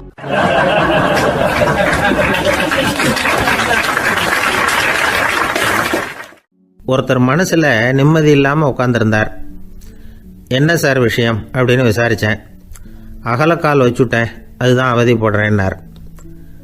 விவரமாக சொல்லுங்கன்னு. வீடு கட்டணும்னு ஆரம்பித்தேன், வேலை பாதியிலேயே நிற்கிது, கையில் பணம் இல்லை அப்படின்னார். இது மாதிரி ஆசாமிகள் பல பேரை நீங்கள் பார்த்துருக்கலாம். இவங்கெல்லாம் சுலபமாக மன அழுத்தத்துக்கு ஆளாயிடுறாங்க. மன உளைச்சல், அதாவது ஸ்ட்ரெஸ் அப்படின்னு சொல்கிறோமே, அதுக்கு அடிப்படையான சில காரணங்கள் உண்டு. அதாவது மிகையாக திட்டமிடுதல் அப்படிங்கிறதும் ஒரு முக்கியமான காரணம். நடைமுறை சாத்தியம் என்னங்கிறத மனசில் வச்சுக்கிட்டு எந்த திட்டத்தையும் தீட்டணும், அப்போ தான் அது சரியாக வரும். 2வது காரணம் என்ன தெரியுமா? ஒரே நேரத்தில் பல்வேறு செயல்களில் ஈடுபடுறது. தொலைபேசியில் பேசிக்கிட்டே கையில் இருக்கிற கடிதத்தை படிச்சுக்கிட்டே எதிரில் உட்காந்துக்கிட்டு இருக்கிறவருக்கும் அப்பப்போ பதில் சொல்லிக்கிட்டு மனசில் பல்வேறு சிந்தனைகளை அப்படியே ஓட விட்டுக்கிட்டு இருக்கிறது, இதுவும் மன அழுத்தத்தை உண்டாக்குது. 3வது காரணம், எதிலேயும் வெற்றி மட்டும் எதிர்பார்க்குற ஒருதலைப்பட்சமான ஆர்வம். நாம் தொட்டதெல்லாம் வெற்றியாகவே முடியணும் அப்படின்னு எதிர்பார்க்குறவங்க ஏதாவது ஒன்றில் தோல்வியை கண்டால் தோண்டு போயிடுறாங்க. எப்படியும் முடியலாம்ங்கிற எண்ணம் ஏற்கனவே நமக்குள்ளே இருந்துட்டுதுன்னா அந்த அவஸ்தை வராது. அதனால் அதுவும் நம்ம வளர்த்து கொள்ள வேண்டிய ஒரு குணம். மன உளைச்சல் ஏற்படுறதுக்கு இன்னொரு காரணம் எதையும் வேகமாக செஞ்சுடணும் அப்படிங்கிற துடிப்பு. அந்த துடிப்பே மனசை அழுத்த ஆரம்பிச்சிடும். எந்த ஒரு காரியத்திலையும் தாமதமோ இடையூறோ ஏற்பட்டால் அதை பொறுத்துக்கிற மனப்போக்கம் வேணும். அது இல்லாதவங்க அழுத்தத்துக்கு ஆளாயிடுறாங்க. சில பேர் வேலைன்னு எந்த நேரம் பார்த்தாலும் வேலையே கதின்னு கிடப்பாங்க. பொழுதுபோக்குக்கோ உடற்பயிற்சிக்கோ குடும்பத்தில் உள்ளவங்க அல்லது நண்பர்கள் கூட கலந்துரையாடவோ கொஞ்சம் கூட நேரம் ஒதுக்க மாட்டாங்க. இந்த சுபாவம் மன அழுத்தத்தை உண்டு பண்ணும். இதையெல்லாம் புரிஞ்சுக்கிட்டு அதிலிருந்து விடுபடுறது எப்படின்னு யோசிக்கணும். வல்லுநர்கள் இது தொடர்பாக சில யோசனைகளை சொல்லி வச்சிருக்கிறாங்க. அது என்னன்னா, வாழ்க்கைங்கிறது பிரச்சனைகளால் பின்னப்பட்ட ஒன்று. அது எப்போவுமே முடிவடையாத ஒரு தொடர்கதை அப்படிங்கிறத முதல்ல நாம் புரிஞ்சுக்கணும். ஒரே நேரத்தில் ஒரு காரியத்தில் மட்டுமே நாம் கவனம் செலுத்தணும். அடுத்தவங்க காரியத்தில் தலையிடக்கூடாது. எதையும் பேச ஆரம்பிக்கிறதுக்கு முன்னாடி நம்மை நாமே கேட்டுக்க வேண்டிய கேள்வி 2. 1, நான் சொல்ல போகிறது ரொம்ப முக்கியமானதா? 2வது, நான் சொல்கிறத அவங்க கேட்குறதுக்கு ஆசைப்படுறாங்களா? நான் பேசுகிறதுக்கு அது சரியான நேரம் தானா? இதை யோசித்து பார்த்ததுக்கப்புறம் எதையும் பேச ஆரம்பிக்கணும். முடிஞ்ச அளவுக்கு வளைந்து போகிற சுபாவத்தை வளர்த்துக்கணும். நம்ம நேரம் விலை மதிப்பு இல்லாதது. அதை வீணாக்கக்கூடாது. சிரிக்க தெரியலனாலும் பரவாயில்ல, முகத்தில் கொஞ்சம் புன்முறுவலாவது காட்டணும். இதெல்லாம் ரொம்ப முக்கியம். அடுத்தவங்க ஏதாவது செஞ்சால் உடனே நன்றி சொல்ல மறக்கக்கூடாது. தினமும் கொஞ்சம் நேரத்தை தனிமையில் செலவு பண்ணணும். மன உளைச்சலிருந்து விடுபடுறதுக்கு 3 முக்கிய வழிகள் சொல்கிறாங்க. அதை சுருக்கமாக ரெட் அப்படின்னு சொல்கிறாங்க. RED ஆங்கில எழுத்தில். அந்த முதல் எழுத்து R, அது என்னென்னா ரிலாக்ஸேஷன், அதாவது இடை ஓய்வு. 2வது E எக்ஸர்சைஸ், உடற்பயிற்சி. 3வது டயட், திட்டமிட்ட உணவு முறை. அதனால் தியானம், மூச்சு பயிற்சி இதெல்லாம் இந்த இடை ஓய்வுக்கு வழிகள். எந்த வேலையையும் தொடர்ந்து செய்யக்கூடாது. எல்லார்கிட்டையும் கலகலப்பாக பழகணும். மாதத்துக்கு ஒரு நாளாவது குடும்பத்தோடு வெளியில் போயிட்டு வரணும். சுலபமான உடற்பயிற்சிகளை செய்யலாம். உடற்பயிற்சிங்கிறது நமக்காக நாம் செய்கிற ஒரு நீண்டகால முதலீடு அப்படின்னு சொல்லுவாங்க. அதாவது லாங் டேர்ம் இன்வெஸ்ட்மெண்ட்டாக. அளவோடு சாப்பிட்ணும், மெதுவாக சாப்பிட்ணும். இதெல்லாம் கொஞ்சம் மனசில் வச்சுக்கிட்டு நடந்துக்கிட்டால் மகிழ்ச்சியாக வாழலாம். சில பேர் சாப்பாட்டு விஷயத்தில் ரொம்ப அக்கறை எடுத்துக்கிறது உண்டு. ஒரு குண்டு ஆசாமி சாப்பிட உக்காந்தார். முதல்ல ஒரு மாத்திரை சாப்பிட்டார். எதுக்குன்னு கேட்டோம். பசி எடுக்கிறதுக்குன்னார். சாப்பிட்டு முடித்தார். பிறகு மறுபடியும் ஒரு மாத்திரை சாப்பிட்டார். இது எதுக்குன்னு கேட்டோம். சாப்பிட்டது ஜீரணமாகறதுக்கு அப்படின்னார்.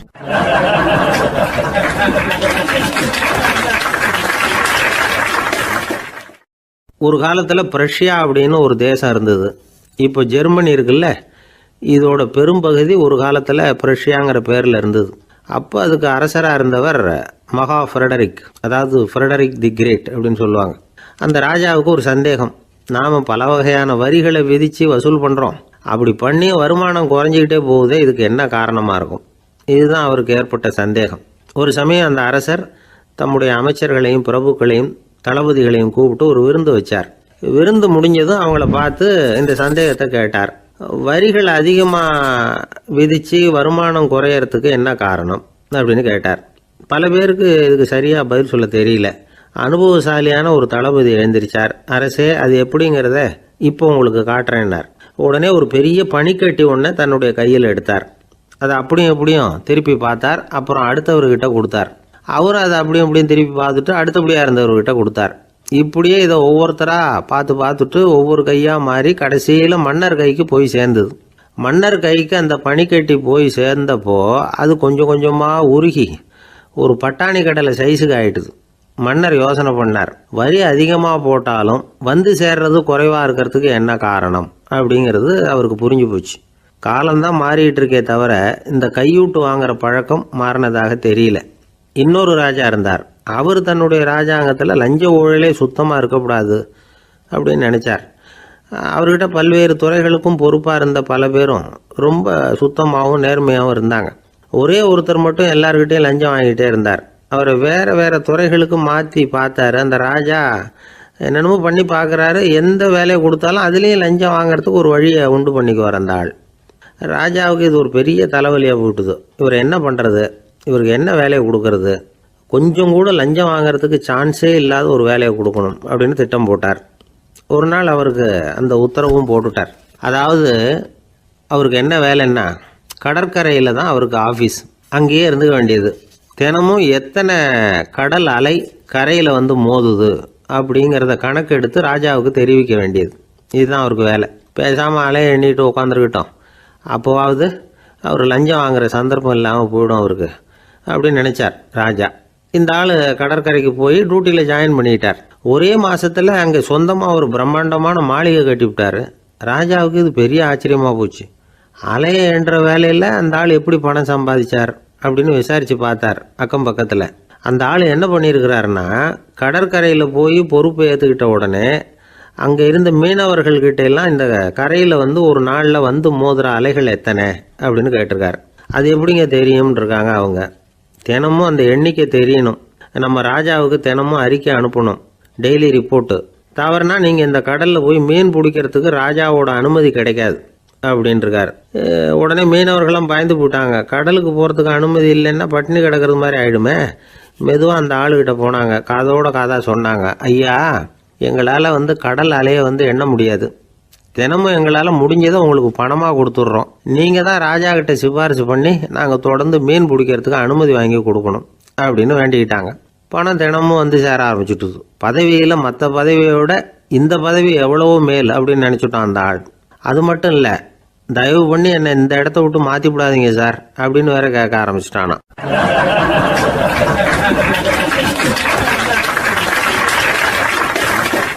என் நண்பர் ஒருத்தர் ஆழ்ந்த சிந்தனையில் இருந்தார்.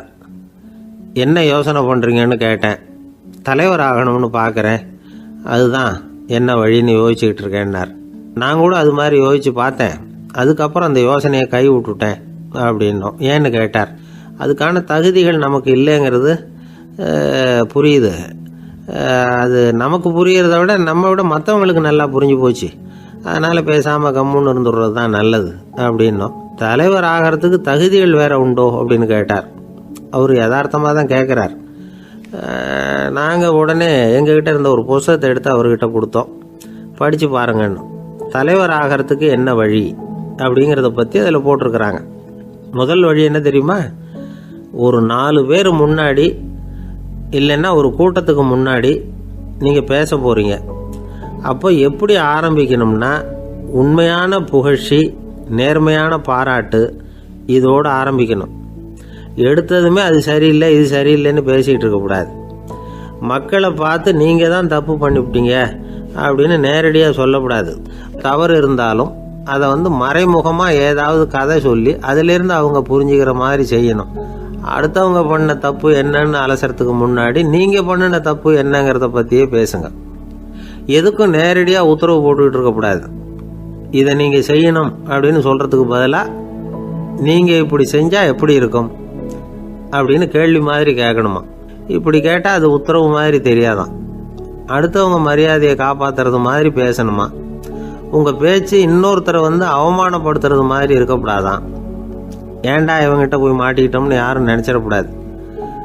ஒவ்வொரு சின்ன வளர்ச்சியையும் பாராட்டணும். வெற்றி வந்து சாதாரணமாக இருந்தாலும் பாராட்டாமல் இருந்துடக்கூடாது. பாராட்டும் பொழுது தாராளமாக இருக்கணும். குறை சொல்லும் பொழுது கவனமாக இருக்கணும். வாய்க்கு வந்தபடி பேசிவிட்டா அதுக்கப்புறம் வகையாக மாட்டிக்கிட்டு முழிக்க வேண்டியிருக்கும். நீங்கள் பேசுகிறது இன்னொருத்தருக்கு ஒரு கௌரவத்தையும் மரியாதையும் உண்டு பண்ணுறது மாதிரி இருக்கணும். நீங்கள் பேசுகிறது அடுத்தவங்களுக்கு இருக்கிற கொஞ்ச நெஞ்ச மரியாதையும் எடுத்து விடுறது மாதிரி இருக்கக்கூடாது.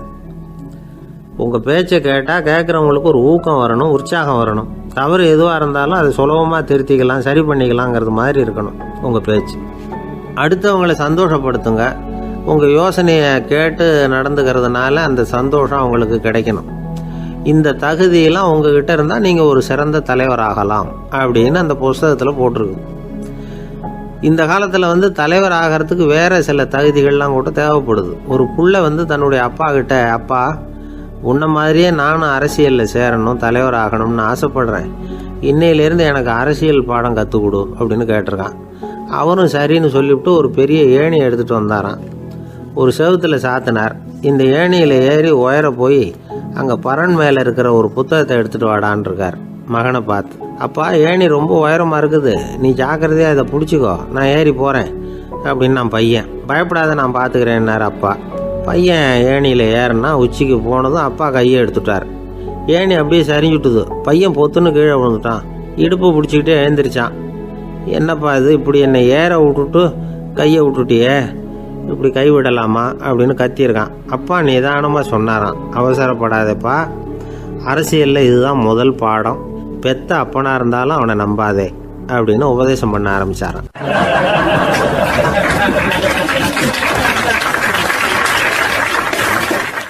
கிபி 1078 மார்ச் மாதம் 19 திங்கட்கிழமை அதிகாலை நேரம் ஒரு குழந்தை பிறந்தது.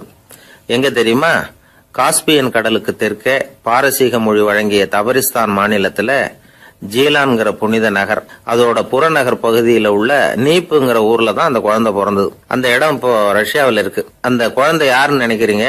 அதுதான் முஹித்தீன் பெருமான், ஆன்மீக சாதனைகள் புரிந்த மகான் முஹித்தீன் ஆண்டகை.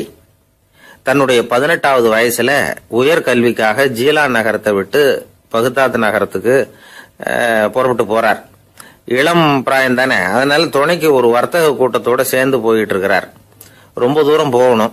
ஒவ்வொரு இடமா தங்கி தங்கி போயிட்டு இருக்கிறாங்க. ஒரு இடத்துல ஒரு கொள்ளை கூட்டம் பயங்கரமான ஆயுதங்களோட அவங்கள வழிமறிச்சுட்டுது. அந்த வர்த்தக கூட்டம் வச்சிருந்த பொருள்களை எல்லாம் அவங்க பறிச்சு விடுறாங்க. இவங்களும் பயந்துகிட்டு இருந்தது எல்லாத்தையும் அவங்க கிட்ட கொடுத்துடுறாங்க.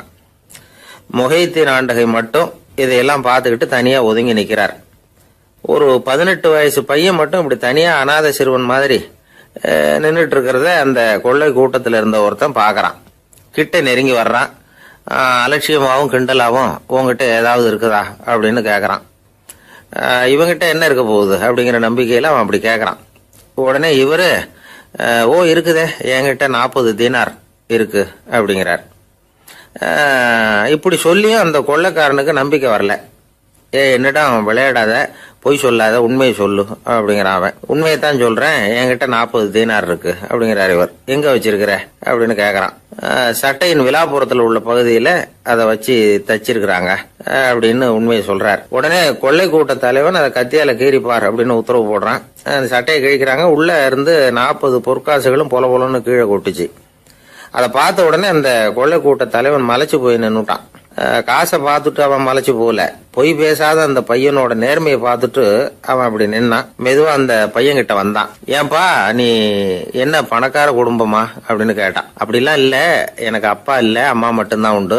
எங்க அப்பா எனக்குன்னு விட்டு போன சொத்தே இந்த 40 தீனார் தான் அப்படின்னாரு இவர். அப்படி இருந்துமா உண்மை பேசணும்னு ஆசைப்பட்டேன். என்கிட்ட ஒண்ணும் இல்லைன்னு ஒரு வார்த்தை சொன்ன உன்னை விட்டுருப்போமே அப்படின்னா அவன். அப்படி இல்லைங்க, நான் இறைவன் திருநாமத்தை அறியக்கூடிய கல்வி ஞானத்துக்காக இப்ப போயிட்டு இருக்கிறேன். இறைவன் திருநாமத்தை உச்சரிக்க வேண்டிய நாவால பொய் பேசக்கூடாதுன்னு எங்க அம்மா சொல்லியிருக்கிறாங்க.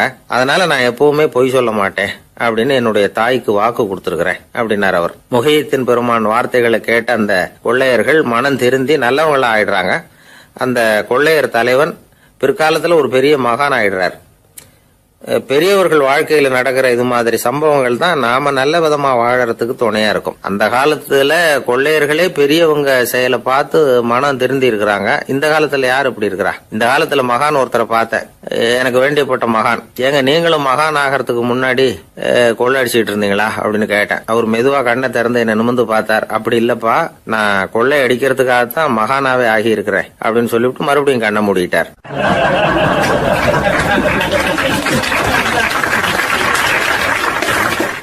என்னுடைய நீண்டகால நண்பர் ஒருத்தர் வருஷம் தவறாமல் திருநள்ளாறு அப்படிங்கிற திருத்தலத்துக்கு போயிட்டு வர்றது வழக்கம். அங்க என்ன சார் விசேஷம்னு கேட்கறது உண்டு. என்ன இப்படி கேட்குறீங்க? சனி பகவான் நலன் விருப்பப்படி அங்கதானே எழுந்தருளி இருக்கிறார். அவரை போய் பார்த்து ஒரு கும்பிடு போட்டுட்டு வந்தா நம்ம பிடிச்சிருக்கிற சனியெல்லாம் விலகும் அப்படிம்பார். சத்தம் போட்டு சொல்லாதீங்க சார், வீட்டில் வேற யார் காதிலையாவது இது விழுந்துற போது அப்படின்னு சொல்றது உண்டு வர்றவங்க. இப்போ நான் சொல்றதுல உள்ள நியாயத்தை புரிஞ்சுக்கிட்டு அவரும் கொஞ்சம் எச்சரிக்கை உணர்வோட நமக்கு நன்றி சொல்லுவார்னு வச்சுங்களேன். அதாவது பார்வை மூலமாவே அந்த நண்பருக்கு ஆன்மீக விஷயங்கள்ல அதிக ஈடுபாடு உண்டு. அப்பப்போ சில புராண கதைகளை எல்லாம் சொல்றது உண்டு. ரொம்ப சுவாரஸ்யமா இருக்கும். எப்பவுமே புராண விஷயங்களை எல்லாம் அறிவியலுங்கிற தராசில வச்சு எடை போட்டுட்டு இருக்கக்கூடாது. அப்படி பார்த்தா அதெல்லாம் நம்ப முடியாத வெறும் கற்பனைகளா தோணும், மூட நம்பிக்கைகளாகவும் தெரியும். புராணங்களை புராணங்களாவே புரிஞ்சுக்கிறவங்களுக்கு அதெல்லாம் அர்த்தமுள்ள செய்திகளை உள்ளடக்கி இருக்கிறதாக தெரியும். அந்த வகையில தான் இந்த நண்பரும் நிறைய செய்திகளை சொல்றது உண்டு. சனியை போல கொடுக்கிறவனும் இல்லை, சனியை போல கெடுக்கிறவனும் இல்லை அப்படின்னு சோதிடர்கள் சொல்லுவாங்க. நாம ஏதாவது ஒரு வம்புல மாட்டிக்கிட்டா பிடிச்சது சனி அப்படிங்கிறோம். ராவணன் எப்பேற்பட்ட வீரன், அவனே சனி பார்வைப்பட்டது தானே சங்கடப்பட ஆரம்பிச்சான் அப்படின்னார் நண்பர். அது எப்படிங்கன்னு கேட்டேன். அவர் சொல்ல ஆரம்பிச்சார், இந்த ராவணன் இருக்கானே நவ கிரகங்களையும் பிடிச்சி கொண்டுட்டு வந்து தன்னுடைய சிம்மாசனத்துல அப்படியே படிகளா போட்டு வச்சுட்டானா, ஒவ்வொரு படியா. பாவம் அந்த 9 தேவதைகளும் ஒவ்வொரு படியா குப்புற கிடக்குறாங்க.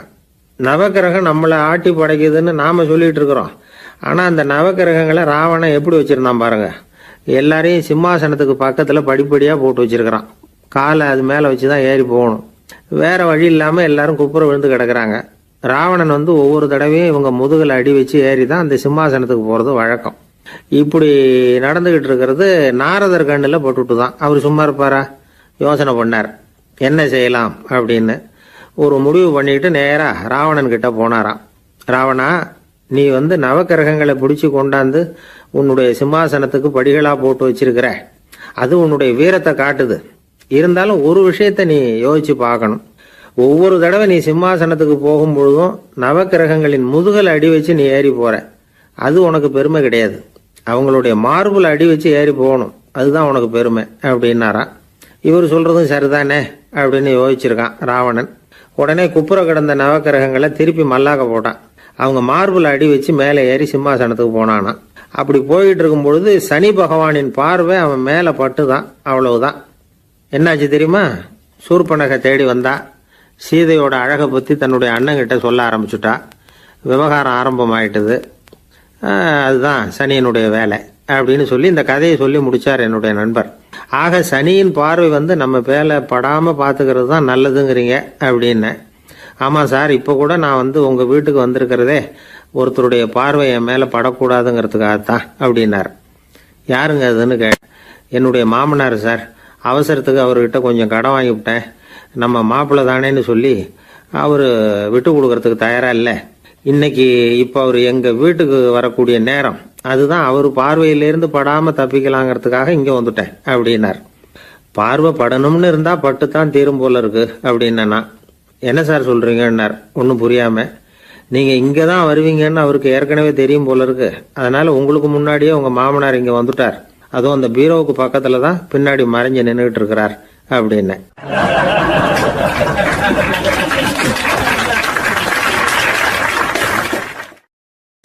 வருஷம் செப்டம்பர் மாசம் 22ஆம் தேதி மதுரை மேலமாசி வீதியில் உள்ள ஒரு வீடு.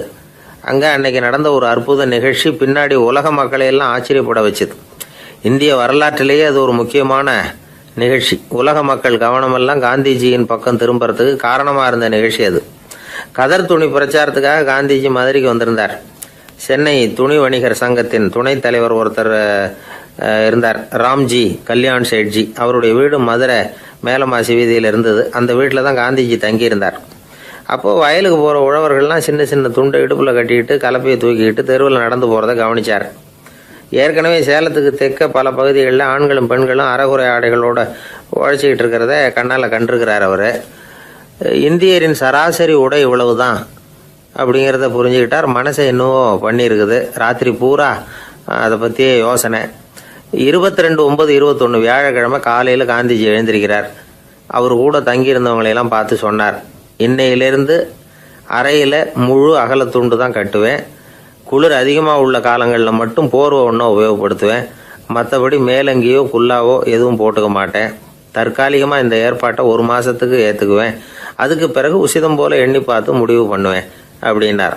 அவருடைய குரல் உறுதியாக இருந்துதான். உடனே செயலில் இறங்கினார். தம்முடைய 10 முழ வேட்டி, மேலங்கி, உள் சட்டை, குல்லா எல்லாத்தையும் களைஞ்சார். வேட்டியிலிருந்து ஒரு 4 முழ துணியை எடுத்துக்கிட்டார். இதுக்கு உதவி செஞ்சவர் அன்னைக்கு விருதுநகரில் பிரபல தொண்டராக இருந்த பழனிக்குமார பிள்ளை. வெட்டி எடுத்த துண்டை நீள வாக்கில் ரெட்டையாக மடித்தார். அதை இடுப்பில் துண்டு மாதிரி கட்டிக்கிட்டாரு. தலையில் சின்ன உச்சி குடுமி, அறையில் சின்ன துண்டு. அண்ணல் காந்தி ஆண்டி கோலத்தில் காட்சி அளிக்கிறார். கூட இருந்தவங்களை பார்த்து காரைக்குடிக்கு புறப்படலாமே அப்படின்னார். அவர் நண்பர்களும் சீடர்களும் திகைச்சு போய் நிற்கிறாங்க. இந்த விரதம் நிரந்தரமாக ஆயிடுமோங்கிற பயம் அவங்களுக்கு. எப்படியோ இந்த விவரம் ராஜாஜிக்கு அன்னைக்கு பிரபலமாக விளங்கின தேசபக்தர் டாக்டர் TSS ராஜனுக்கு எட்டுச்சு. உடனே 2 பேரும் ஓடி வந்தாங்க. வேண்டாமே இந்த கோலம் அப்படின்னாங்க. காந்திஜி தன்னுடைய முடிவில் உறுதியாக இருந்தார். ராஜாஜி என்னென்னமோ வாதமெல்லாம் பண்ணி பார்த்தார். உங்களுடைய வாதத்துக்கு என்னால் பதில் சொல்ல முடியல, இருந்தாலும் நான் செய்கிறது தான் சரிங்கிறதுல எனக்கு சந்தேகம் இல்லை. இன்னைக்கு அதிகாலை 3 மணி இருக்கும். நான் ஓரளவு விழிச்சுக்கிட்டேன். அதாவது உறக்கமும் விழிப்புமா இருந்த நிலையில எனக்கு இந்த எண்ணம் உண்டாச்சு. இது என்னுடைய அந்தராத்மாவின் ஆணை, அதை என்னால் மீற முடியாது அப்படின்னு சொல்லிவிட்டாராம் காந்திஜி. கதர் பிரச்சாரத்துக்காக காரைக்குடிக்கு கிளம்பினார். வாசல்ல 4 மோட்டார் வண்டிகள் காத்துக்கிட்டு இருந்தது. வீதியில் 2 பக்கமும் ஜனங்கள். காந்திஜி இடுப்பு துணியோட மோட்டார் வண்டியில் ஏறினார். நண்பர்களும் சீடர்களும் மக்களும் உடல் சிலிர்க்க அந்த காட்சியை பார்க்குறாங்க. மோட்டார் வண்டி நகர ஆரம்பிக்குது. எப்பேற்பட்ட காட்சி அது! சுக்கநாத பெருமானியே கூலி ஆளாக்கிய மண், அப்படி ஆக்கி மண் சுமக்க வச்ச மதுரை இல்லையா, அந்த மதுரை தான் காந்திஜி துறவி கோலம் கொள்றதுக்கும் காரணமாக இருந்திருக்குது. இது இன்னைக்கு எத்தனை பேருக்கு தெரியும்? ஒரு தடவை காந்திஜி நேருவும் சுற்றுப்பயணம் செஞ்சாங்களாம். ஒரு இடத்துல நடந்து போயிட்டு இருக்கிறாங்க. குறுக்க ஒரு வாய்க்கால். நேரு என்ன பண்ணார் தெரியுமா? தன்னுடைய இளமை துடிப்பை காட்டுறதுக்காக கொஞ்சம் தூரம் பின்னாடி போய் அங்கேருந்து வேகமாக ஓடி வந்து அந்த வாய்க்காலை தாண்டினாராம். காந்திஜி அப்படி பண்ணலை. பக்கத்தில் இருந்த பாலம் வழியாக அந்த வாய்க்காலை கடந்து வந்தார். நேரு காந்திஜியை பார்த்து சிரிச்சுக்கிட்டே, என்ன மாதிரி நீங்களும் தாண்டி இருக்கலாமே அப்படின்னாராம். அதுக்கு காந்திஜி சிரிச்சுக்கிட்டே சொன்னாராம், 2 அடி முன்னேறதுக்காக 5 அடி பின்னாடி போகிறதா அப்படின்னாராம்.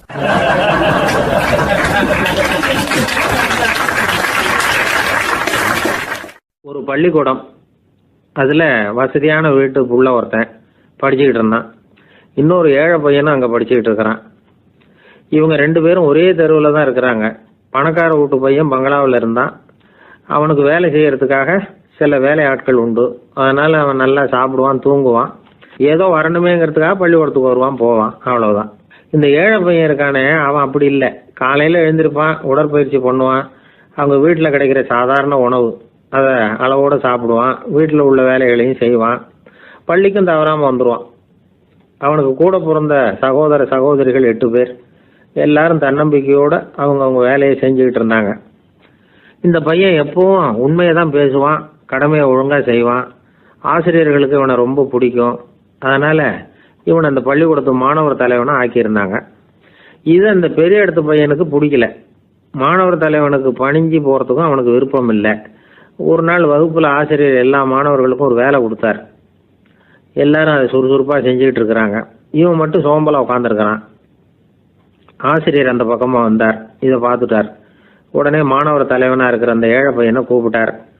இந்த பாருப்பா, ஏன் அந்த பையன் இப்படி சும்மா உட்காந்துருக்கிறான், என்னன்னு விசாரிச்சு சொல்லு அப்படின்னு சொல்லிவிட்டு உள்ளே போயிட்டார். இவன் மெதுவாக போய் அவங்ககிட்ட விசாரிச்சான், ஏன் இப்படி சோர்ந்து போய் உட்காந்துருக்கிற அப்படின்னு. அவன் ரொம்ப அலட்சியமாக அவனை திரும்பி பார்க்குறான். என்னோட சிரமம் உனக்கு என்ன தெரியும்? வீட்டில் என்னுடைய சௌகரியங்களை கவனிக்கிற வேலை ஆட்கள் 2 பேரும் இன்னைக்கு வேலைக்கு வரல. அதனால் என்னோட வேலையெல்லாம் நானே கவனிக்கிற மாதிரி ஆயிட்டுது. அதனால் சோர்ந்து போயிட்டேன் அப்படின்னு நான். அப்புறம் கேட்டிருக்கான், அது சரி, உன்னுடைய வீட்டில் உன்னுடைய வேலைக்காரங்க வராத போது நீ எப்படி சமாளிக்கிற அப்படின்னு கிண்டலாக கேட்டிருக்கான். அதாவது இவன் ஏழைங்கிறதையும் இவன் வீட்டில் வேலை செய்யறதுக்கு யாரும் இல்லைங்கிறதையும் இப்படி சொல்லி கிண்டல் பண்ணுறான். இந்த ஏழை பையனுக்கு இது புரிஞ்சுது. மனசு வேதனை போட்டுது. இருந்தாலும் வெளியில் காட்டிக்காமல் சிரிச்சுக்கிட்டே சொன்னானா, எனக்கு அந்த கவலையே கிடையாது. என்னுடைய உதவிக்கு நான் நினைச்ச உடனே என்னுடைய காரியத்தை செய்யறதுக்கு 8 பேர் எப்பவும் தயாராக இருப்பாங்க அப்படின்னு நான். இவன் இப்படி சொன்னதும் அவனுக்கு ஒரு மாதிரி ஆயிட்டு தான். தலையை குனிஞ்சுக்கிட்டே போயிட்டான். உள்ளே உட்காந்துருந்த ஆசிரியர் காதில் இது விழுந்தது. உடனே இந்த ஏழை பையனை உள்ளே கூப்பிட்டு போனார். கேட்டார், என்னப்பா இப்படி சொல்கிற? இவன் பொய் சொல்ல மாட்டாங்கிறது அவருக்கு தெரியும். அவனை சமாளிக்கிறதுக்காக இப்படி ஒரு பொய்யை சொல்லியிருப்பாங்கிறதையும் அவரால் ஏற்றுக்க முடியல. ஏன்பா, நீ நினைக்கிற காரியத்தை செய்ய 8 பேர் தயாராக இருக்கிறதா சொன்னியே, உன்னுடைய சகோதர சகோதரிகளை குறிப்பிட்டு அப்படி சொன்னியா அப்படின்னு கேட்டார். இல்லைங்க ஐயா, நான் அவங்கள குறிப்பிட்டு அப்படி சொல்லலைன்னா. அப்படின்னா பொய் சொன்னியா? இந்த சின்ன விஷயத்துக்கு அப்படி பொய் சொல்லலாமான்னார். ஐயா, நான் பொய்யும் சொல்லலைன்னா. இவன் அப்படின்னா நீ சொன்னதுக்கு என்ன அர்த்தம்னார். இப்போ அந்த பையன் சொல்கிறான், ஐயா நான் நினைக்கிறத செய்து முடிக்க என் கூட இருக்கிற அந்த 8 பேர் யாருன்னா 2 காலு 2 கை வாய் மூக்கு கண்ணு காது ஆக மொத்தம் 8. இவங்க தான் அந்த வேலை ஆட்கள். நான் சொல்றதை செய்யறதுக்கு, நான் சொல்றதை கேட்கறதுக்கும் செய்யறதுக்கும் அவங்க எப்பவும் தயாரா இருக்காங்க. அந்த அளவுக்கு என்னுடைய பயிற்சிகள் பழக்க வழக்கங்கள் மூலமா அவங்கள நல்ல நிலைமையில வச்சிருக்கிறேன் அப்படின்னா. இந்த கதையை சுவாமி சின்மயானந்தர் சொல்றது வழக்கம். இயற்கை நமக்கு கொடுத்துருக்கிற வேலையாட்கள் இந்த 8. இவங்களை நல்ல முறையில் வச்சிருந்து வேலை வாங்க வேண்டியது நம்முடைய கடமை. அந்த கடமையை ஒழுங்காக செஞ்சுக்கிட்டு வந்தால் வாழ்க்கையில் வெற்றி நிச்சயம், இல்லைன்னா குழப்பம்தான்.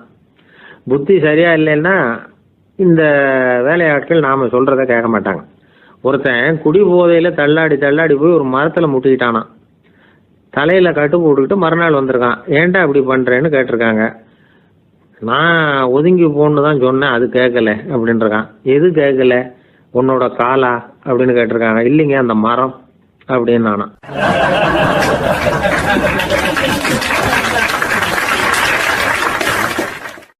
ஒரு ஊர்ல ஒரு ராஜா இருந்தார். அந்த ராஜாவுக்கு ஒரு புள்ள. அந்த புள்ளைக்கு விவரமே தெரியாது. அவன் ஒரு முட்டாளுங்கிறது எல்லாருக்கும் தெரியும். ஆனாலும் அவன் தான் அடுத்தபடியா ஆட்சிக்கு வர வேண்டியவன். ஆட்சி பொறுப்பை ஏற்க வேண்டிய ஒருத்தன் இப்படி இருந்தா என்ன பண்றது அப்படிங்கிறது எல்லாருக்கும் உள்ள கவலை. மன்னர் அமைச்சர்களை கூட்டினார், ஆலோசனை கேட்டார் என்ன பண்ணலாம்னு. இவனை இன்னொரு நாட்டு பல்கலைக்கழகத்துக்கு அனுப்பி பார்க்கலாம், அங்கே போய் படிச்சுட்டு வரட்டும், நிறைய படிச்சுட்டு நல்ல ஞானத்தோடு திரும்பி வரட்டும், அதுக்கப்புறம் பார்த்துக்கலாம் அப்படிங்கிறது அவங்க சொன்ன ஆலோசனை. மன்னருக்கும் அது சரின்னு தோணுச்சு. மகனை வெளி தேசத்துக்கு அனுப்பி வச்சார். இவனும் போனான், ஒரு பல்கலைக்கழகத்தில் சேர்ந்தான், நிறைய படித்தான். அதுக்கப்புறம் தந்தைக்கு ஒரு கடிதம் எழுதினான். தந்தையே, நான் நிறைய படிச்சுட்டேன், இனிமேல் நாடு திரும்பலாம்னு நினைக்கிறேன் அப்படின்னு எழுதினான். மன்னருக்கு ரொம்ப மகிழ்ச்சி. அதாவது புள்ள படிச்சுட்டான் அப்படிங்கிற ஆனந்தம். உடனே பையன் திரும்பி வர்றதுக்கு ஏற்பாடு பண்ணார். இளவரசன் நாடு திரும்பினான். அதை கொண்டாடுறதுக்காக அரண்மனையில் ஒரு பெரிய விருந்துக்கு ஏற்பாடு பண்ணியிருந்தாங்க. முக்கியமானவங்கள்லாம் அதில் கலந்துக்கிட்டாங்க. அந்த விருந்துக்கு முனிவர் ஒருத்தரும் வந்திருந்தார். அவர் இளவரசன் கிட்ட போய் உட்காந்து விசாரிக்கிறார். என்னப்பா, எப்படி படிச்சிருக்கிற அப்படின்னு கேட்டார். நிறைய படிச்சுட்டு வந்திருக்கிறேங்க அப்படின்னா. அவன் என்னெல்லாம் படிச்ச அப்படின்னாரான். எல்லாத்தையும் விவரமா சொல்லியிருக்கிறான். அவன் அப்படி சொல்லிட்டு இருக்கும் பொழுதே முனிவர் என்ன பண்ணார், தன்னுடைய மோதிரத்தை கழட்டி உள்ளங்கையில வச்சு அப்படியே மூடிக்கிட்டாரான். அப்படியே கையை நீட்டி அவன் முன்னாடி காட்டினார். இந்த பாருப்பா, என் கைக்குள்ள என்ன இருக்கு சொல்லு பார்க்கலாம் அப்படின்னாரான். இளவரசன் ஒரு கணம் யோசிச்சான். அதுக்கப்புறம் உங்க கைக்குள்ள இருக்கிறது வட்டமான ஒரு பொருள், நடுவுல ஒரு துளை இருக்கும் அப்படின்னு நானா. முனிவர் தனிச்சு போட்டார். பையன் பெரிய அறிவாளி ஆயிட்டான் போல இருக்க அப்படின்னு நினைச்சுட்டார். அதுக்கப்புறம் கேட்டார், சரி, என் கையில் இருக்கிறது வட்டமான பொருள், நடுவுல துளை இருக்குங்கிறத சொல்லிவிட்டேன், அதோட பேர் என்ன அது சொல்லு அப்படின்னாராம். இளவரசன் கொஞ்சம் யோசனை பண்ணியிருக்கான். அப்புறம் சொன்னானா, முனிவரே, நான் படிச்ச விஞ்ஞானம் உங்களுக்கு பதில் சொல்றதுக்கு உதவல, இருந்தாலும் பதில் சொல்றேன், அது ஒரு வண்டி சக்கரம் அப்படின்னானா. இப்பதான் முனிவர் யோசிச்சாராம். அவருக்கு புரிஞ்சுதான், அதாவது முட்டாளை படிக்க வைக்கலாம், ஆனால் சிந்திக்க வைக்க முடியாது அப்படிங்கிறத அவர் புரிஞ்சுக்கிட்டாராம். தகவல் அறிவு ஞானமாகாது அப்படிங்கிறார் ஓஷோ. ஏன்னா தகவல்கள் மாறுதலை ஏற்படுத்துறது இல்லை, ஆனால் ஞானம்ங்கிறது மாறுதலால் உண்டாகக்கூடிய ஒன்று. அதுதான் ரெண்டுக்கும் உள்ள வித்தியாசம். மனம் சரியான வழிக்கு வரணும், அதுக்கப்புறம் படிக்கிற கல்வி தான் உண்மையான கல்வி. சரி, மனம் சரியா வர்றதுக்கு என்ன வழி அப்படின்னு கேட்டா, மனிதன் முழு மாறுதலுக்கான வழிமுறை தியானம் தான் அப்படிங்கிறார் அவர். அதனாலதான் நிறைய படிச்சிருக்கேன்னு சொல்றவன் எல்லாம் ஞானம் உள்ளவன் நினைச்சிடக்கூடாது. ஒருத்தர் இன்னொரு பெரிய மனிதரை அழைச்சிட்டு அறிமுகப்படுத்தினாராம். சார் நிறைய படிச்சிருக்கார், 3 MA வாங்கியிருக்கார், ஆனா ஒரு விஷயம், அப்பப்போ கொஞ்சம் திருடுவார், அவ்வளவுதான், மற்றபடி அவர் ஒரு பெரிய அறிவாளி தான் அப்படின்னாராம்.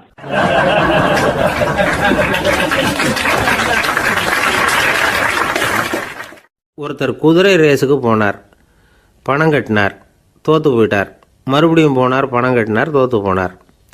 அடுத்த தடவையும் பணம் கட்ட போனப்போ அவரை தடுத்து கேட்டோம், ஏன் சார், ஏற்கனவே விட்டது போதாதா, இன்னமும் இருக்கிறத விடணுமா அப்படின்னு கேட்டோம். விட்டதையெல்லாம் மொத்தமாக எடுக்க வேணாமா சார், அதுக்காக தான் தொடர்ந்து பணம் கட்டுறேன்னார் அவர். இவரை திருத்துறது ரொம்ப கஷ்டம், இது ஒரு மனநோய். மனநோய்களில் பல வகை உண்டு.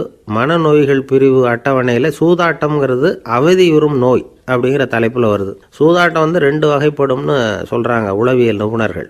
ஒரு வகை எப்படின்னா, நண்பர்களோடு சேர்ந்துக்கிட்டு மகிழ்ச்சியும் கிளர்ச்சியும் அடையிறதுக்காக ஈடுபடுறது. பிரச்சனைகளை தீர்க்கறதுல ஒரு ஆர்வம், கேளிக்கைக்காக கொஞ்சம் விட்டு பிடிக்கிறது அப்படிங்கிற மனுஷனுடைய அடி மனசில் உள்ள விபரீத பிணைய சுபாவம், இதெல்லாம் அதுக்கு காரணம். இன்னொரு வகை எப்படின்னா, சூதாட்டத்தில் ஈடுபட்டு ஒரு கட்டாய நிலைமைக்கு ஆளாயிடுறது. ஈடுபடு அப்படின்னு மனசு ஒரு வெறித்தன்மையை தூண்டிக்கிட்டே இருக்கும். இப்படிப்பட்டவங்களுக்கு நாம் தோத்துக்கிட்டு இருக்கோங்கிறது தெரியும், நாம் ஜெயிக்கிறதுக்கான சந்தர்ப்பம் இல்லைங்கிறதும் தெரியும். இதனால் நமக்கும் கஷ்டம், நம்ம சுற்றி இருக்கிறவங்களுக்கும் கஷ்டங்கிறதும் புரியும். அப்படி இருந்தும் சூதாடுவாங்க. இதுக்கு காரணம் சூதாடியின் பகற்கனவு அப்படிங்கிறாங்க நிபுணர்கள். இந்த நிலைமைக்கு கட்டாய சூதாட்டம் அல்லது நிர்பந்த சூதாட்டம் அப்படின்னு பேர் வச்சிருக்கிறாங்க. இப்படிப்பட்ட ஆசாமி இருக்கிறது பூரா விட்டுருவான், கடன் வாங்குவான், திருடுவான். இருந்தாலும் என்னைக்காவது ஒரு நாள் ஜெயிச்சிருவேன் அப்படின்னு சொல்லிக்கிட்டே இருப்பான். விட்டதை எடுத்துருவேங்கிற ஒரு நம்பிக்கை சுடர் அவனுக்குள்ளே எரிஞ்சிக்கிட்டே இருக்கும். இவனை மனநோயாளி அப்படின்னு சொல்லிட முடியாதான். என்ன காரணம்னா, இது மாதிரி ஆளுங்க கிட்ட மன போராட்டமோ கவலையோ பதட்டமோ இருக்கிறது இல்லை. சில விசேஷமான குணங்கள் இவங்க கிட்ட உண்டு. எதிர்ப்பு உணர்ச்சி, சிறுபிள்ளைத்தனம், சட்ட திட்டங்களையும் சம்பிரதாயங்களையும் உட தெரியாத மனப்போக்கு, பொறுப்பில்லாத தன்மை, நெறிதவறி நடக்கிறது எல்லாம் இவங்ககிட்ட உண்டு. ஆனால் வெளிப்பார்வைக்கு ரொம்ப சிநேகமாக இருப்பாங்க, அன்பாக இருப்பாங்க. அப்படி இருக்கிறதாக காட்டிக்குவாங்க. ஆதாயம், சுயலாபம் இதெல்லாம் கருதி தான் பழகுவாங்க. இவங்க கேட்குறப்ப நாம் பணம் கொடுக்கலன்னு வச்சுக்கோங்க, நம்மளை கை விட்டுருவாங்க. நம்ம மேலே அபாண்டமாக பழி சுமத்துறது கூட தயங்க மாட்டாங்க. தங்களுடைய சூதாட்ட நடவடிக்கைகளுக்கு சாதகமான காரணங்களை சொல்லிகிட்டு இருப்பாங்க. நீ வேணும்னா பாரு, ஒரே நாளில் நான் இழந்ததையெல்லாம் மீட்டு லட்சாதிபதி ஆறேன்னா இல்லையா பாரு அப்படிம்பாங்க. தோற்று போகிறத ஒரு படிப்பினையாக இவங்க எடுத்துக்கிறதே இல்லை. தோற்று போகிறதுலேயே இவங்களுக்கு ஒரு அலாதியான சுகம். தனக்குத்தானே துன்பத்தை வரவழைச்சிக்கிட்டு இன்பம் அடையிறதுக்கு தன்வதை சுகம் அப்படின்னு பேர். இவங்கெல்லாம் அந்த ரகம். சில பேர் எப்படி தெரியுமா, மந்திர எண்ணங்களை வரவழைச்சிக்கிறது, சூதாடுறதுக்காக ஆஃபீஸில் கையாடல் பண்ணுறது, அடுத்தவங்க கிட்டேருந்து திருடுறது. இந்த மந்திர எண்ணம் தீவிரமாச்சுன்னா ஒரு மாதிரியாக பேச ஆரம்பிச்சிருவாங்க. தோல்வி தான் சார் வெற்றிக்கு முதல் படியும்பாங்க.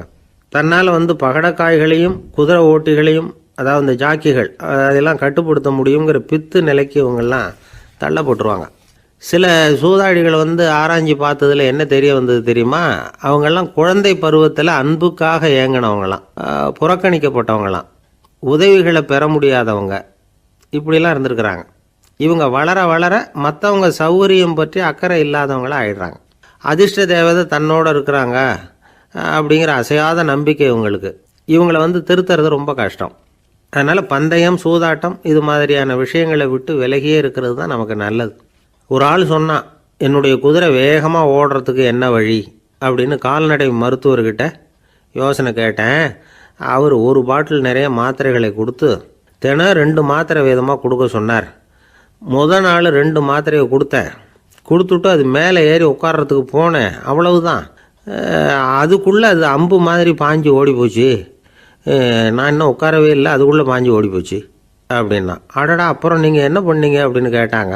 என்ன பண்ணுறது, மீதி மாத்திரை பூராவே நான் முழுங்கி விட்டு அதுக்கப்புறம் துரத்தி பிடிச்சி அது மேலே ஏறி உட்காந்தேன் அப்படின்னா அவன்.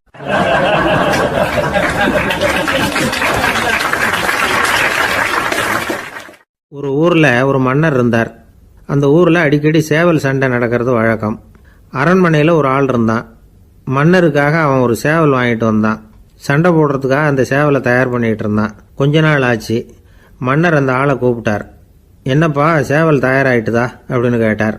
இன்னும் அது தயாராகல மன்னா, இன்னும் வளரல, அதுக்கான தகுதி இன்னும் அதுக்கு வரல அப்படின்னா. எதனால் அப்படி சொல்கிறேன்னாரு. கோபம் ரொம்ப கடுமையாக இருக்குது அப்படின்னா. சரி அப்படின்னு விட்டுட்டார். மறுபடியும் கொஞ்ச நாள் ஆச்சு. இப்போ எப்படி நிலைமை, சேவல் தயாரா அப்படின்னார். இன்னும் இல்லை அரசே, மற்ற சேவல் எங்கேயாவது கூவுற சத்தம் கேட்டால் உடனே இது பரபரப்பாயிடுது. பக்கத்தில் ஒரு சேவலின் நிழலை கண்டா கூட இது பரபரப்பாயிடுது அப்படின்னா. சரி, இன்னும் கொஞ்ச நாள் ஆகட்டும்னு விட்டுட்டார். கொஞ்ச நாள் ஆச்சு. இப்போ மறுபடியும் விசாரித்தார். இன்னும் நம்ம சேவலுக்கு அந்த தகுதி வரலமன்னா, போராட்ட உணர்வு அதுக்கு இன்னும் இருந்துக்கிட்டு தான் இருக்குது. உள்ளே மெதுவாக தான் எரிய ஆரம்பிச்சிருக்குது போராட்ட உணர்வு. அப்படி இருக்கக்கூடாது, அது பற்றி எரிய வேண்டாமா அப்படின்னா. இன்னும் கொஞ்ச நாள் ஆச்சு. இப்போ எப்படின்னு கேட்டார். இப்போ அவன் சொன்னான், மன்னா கிட்டத்தட்ட அது போருக்கு தயாராகிட்டுது அப்படின்னு நினைக்கிறேன்னா. எதனால் அப்படி சொல்கிற அப்படின்னு கேட்டார். மற்ற சேவலின் குரலை கேட்டால் அது அசைகிறதே இல்லை, ஒரு பொம்மை மாதிரி ஆயிடுது. அதுக்கு உள்ள ஒரு நுட்பமான விழிப்புணர்வு வந்துட்டுது. அதனால் அது அமைதியாக இருக்குது, மௌனமாக இருக்குது. இனிமேல் அதுக்கு இணையான சேவலே கிடையாது. வெற்றி பெற அது போராட வேண்டிய அவசியமே இல்லை. அதை பார்த்த உடனே எதிரி சேவல்கள் பயந்துட்டு ஓடி போடும் அப்படின்னு சொன்னானான். அந்த சேவலை வளர்த்தவர் சி சிங் சு அப்படின்னு பேர். இந்த சுசுகி சொன்ன கதையும் அது. ஞானிகள் என்ன சொல்கிறாங்க தெரியுமா? அந்த சேவலின் ரகசியத்தை நீயும் கற்றுக்கொள், நீ அப்படி ஆயிடு, சண்டை போடாமலே வெற்றிகள் பெறுகிற நுட்பத்தை புரிந்துகொள். இதுதான் ஞானிகள் உபதேசம். ஒரு குருக்கிட்ட ஒருத்தன் போயிருக்கிறான். எனக்கு சண்டை போட கற்றுக் கொடுங்கன்னா. அதுக்கு என்ன செய்யணும்னார். என்ன உங்கள் மாணவனாக சேர்த்துங்கண்ணா. சரி, இப்போ உன்னுடைய பலம் என்னன்னு கேட்டிருக்கார். இப்போ நான் தனி ஆளாக இருந்து ஒரு 100 பேரை சமாளிப்பேன் நானா. சரி, அப்படின்னா என்னுடைய மாணவனாக உன்னை சேர்த்துக்கிறேன்ருக்கார். சேர்த்துக்கிட்டார். 6 மாதம் பயிற்சி கொடுத்தார். அதுக்கப்புறம் இவனை கூப்பிட்டு கேட்டார், இப்போ உன்னுடைய திறமை எவ்வளவுன்னு. இப்போ நான் தனி ஆளாக இருந்து ஒரு 50 பேரை சமாளிப்பேன் நானா. இன்னும் உனக்கு பயிற்சி தேவைன்னாராம். தொடர்ந்து சில நுட்பங்களை எல்லாம் சொல்லி கொடுத்துருக்கிறார். 1 வருஷம் ஆச்சு, எல்லாத்தையும் கற்றுக் கொடுத்துட்டார். அப்புறம் கூப்பிட்டு கேட்டார், இப்போ உன்னுடைய திறமை எப்படிப்பா, எதிரிகள் எத்தனை பேரை உன்னால் சமாளிக்க முடியும்னாராம். அவன் சொன்னான், ஐயா, எதிரிகளின் பலம் என்னங்கிறத புரிஞ்சிக்காம அதை நான் சொல்ல முடியாதுன்னு நானும். இனிமேல் உனக்கு பயிற்சி தேவையில்லை, போயிட்டு வான்னு அனுப்பி வச்சுட்டாரான். ஒரு உண்மையை நாம் புரிஞ்சுக்கணும். அதாவது அடிக்கிறதுக்கு நமக்கு துணிச்சல் தேவையில்லை, அடிக்காமல் இருக்கிறதுக்கு தான் துணிச்சல் தேவை. அடித்தா திருப்பி அடிக்கிறவன் மன உறுதி உள்ளவன் இல்லை, அடித்தா திருப்பி அடிக்காமல் இருக்கிறான் பாருங்க, அவன் தான் மன உறுதி உள்ளவன். ஒருத்தன் தலை தெறிக்க வேகமாக ஓடிக்கிட்டு இருந்தான். நான் எங்கடா ஓடுற அப்படின்னா, எதுக்கு வந்தவன், ஒரு சண்டையை நிறுத்தத்தான் இப்படி ஓடுறேன் அப்படின்ட்டுருக்கான். யாருக்கும் சண்டை, எனக்கும் இன்னொரு ஆளுக்கும் சண்டை அப்படின்னு நான் அவன்.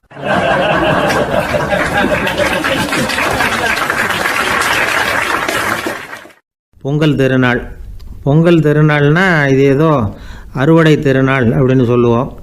அதாவது வருஷம் பூரா நாம் பாடுபட்டு அதனுடைய பலனை அனுபவிக்கிற நாள் அப்படிங்கிறது நாம் சொல்லிகிட்டு இருக்கிறது. இது முக்கியமாக இது ஒரு நன்றி அறிவிப்பு நாள் அப்படின்னு சொல்லுவாங்க. இன்றைக்கி நிறைய நன்றி அறிவிப்பு கூட்டம்லாம் நடந்துக்கிட்டு இருக்குல்ல, அது மாதிரி விவசாயிகள் நடத்துகிற ஒரு நன்றி அறிவிப்பு விழா இது.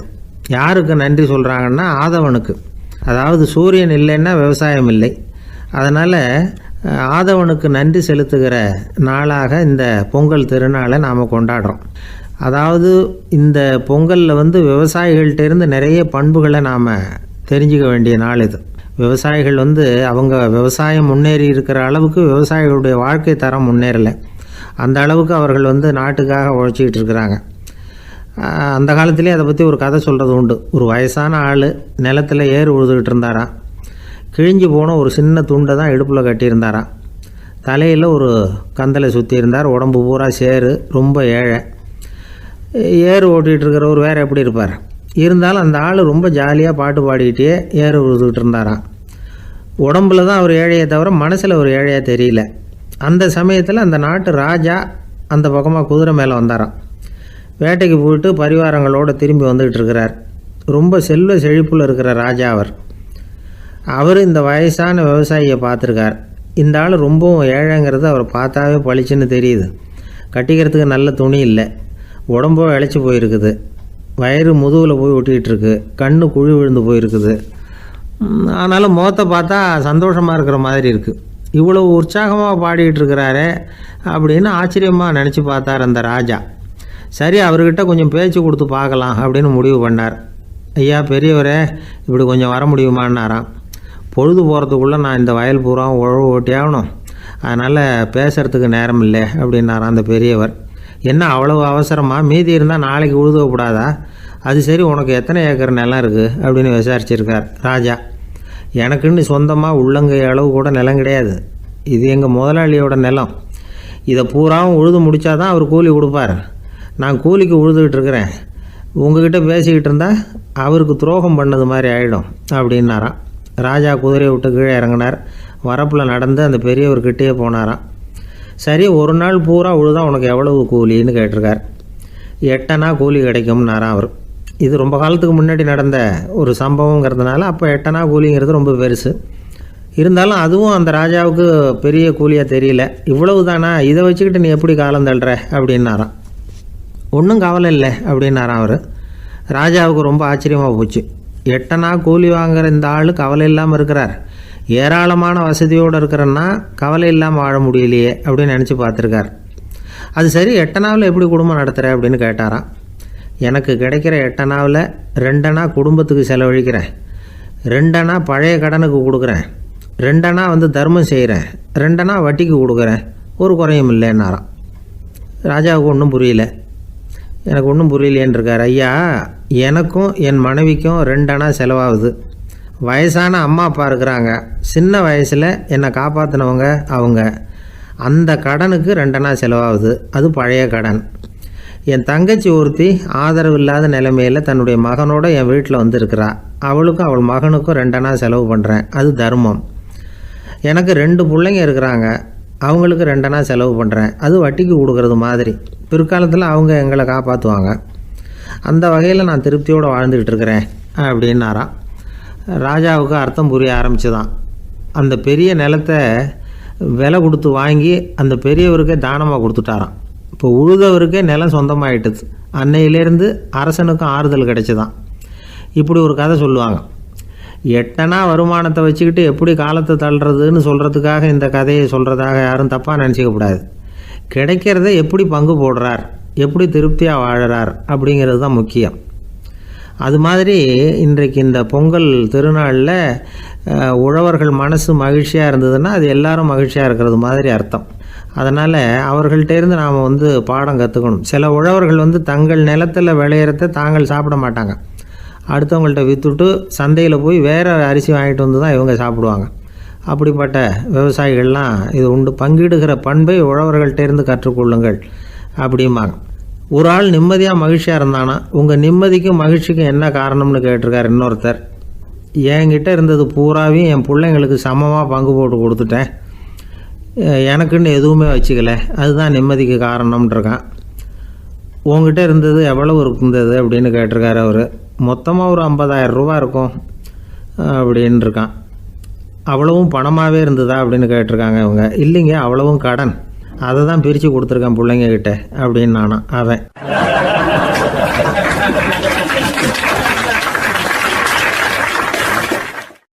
எது ரொம்பவும் கஷ்டமான காரியம் அப்படின்னு கேட்டார் ஒருத்தர். ஒருத்தருக்கு ஒருத்தர் சண்டை போடாமல் இருக்கிறது தான் ரொம்ப கஷ்டமான காரியம் அப்படின்னு தோணுது. ஒரு நாட்டுக்கும் இன்னொரு நாட்டுக்கும் சண்டை, நாட்டுக்குள்ளேயே ஒரு குரூப்புக்கும் இன்னொரு குரூப்புக்கும் சண்டை.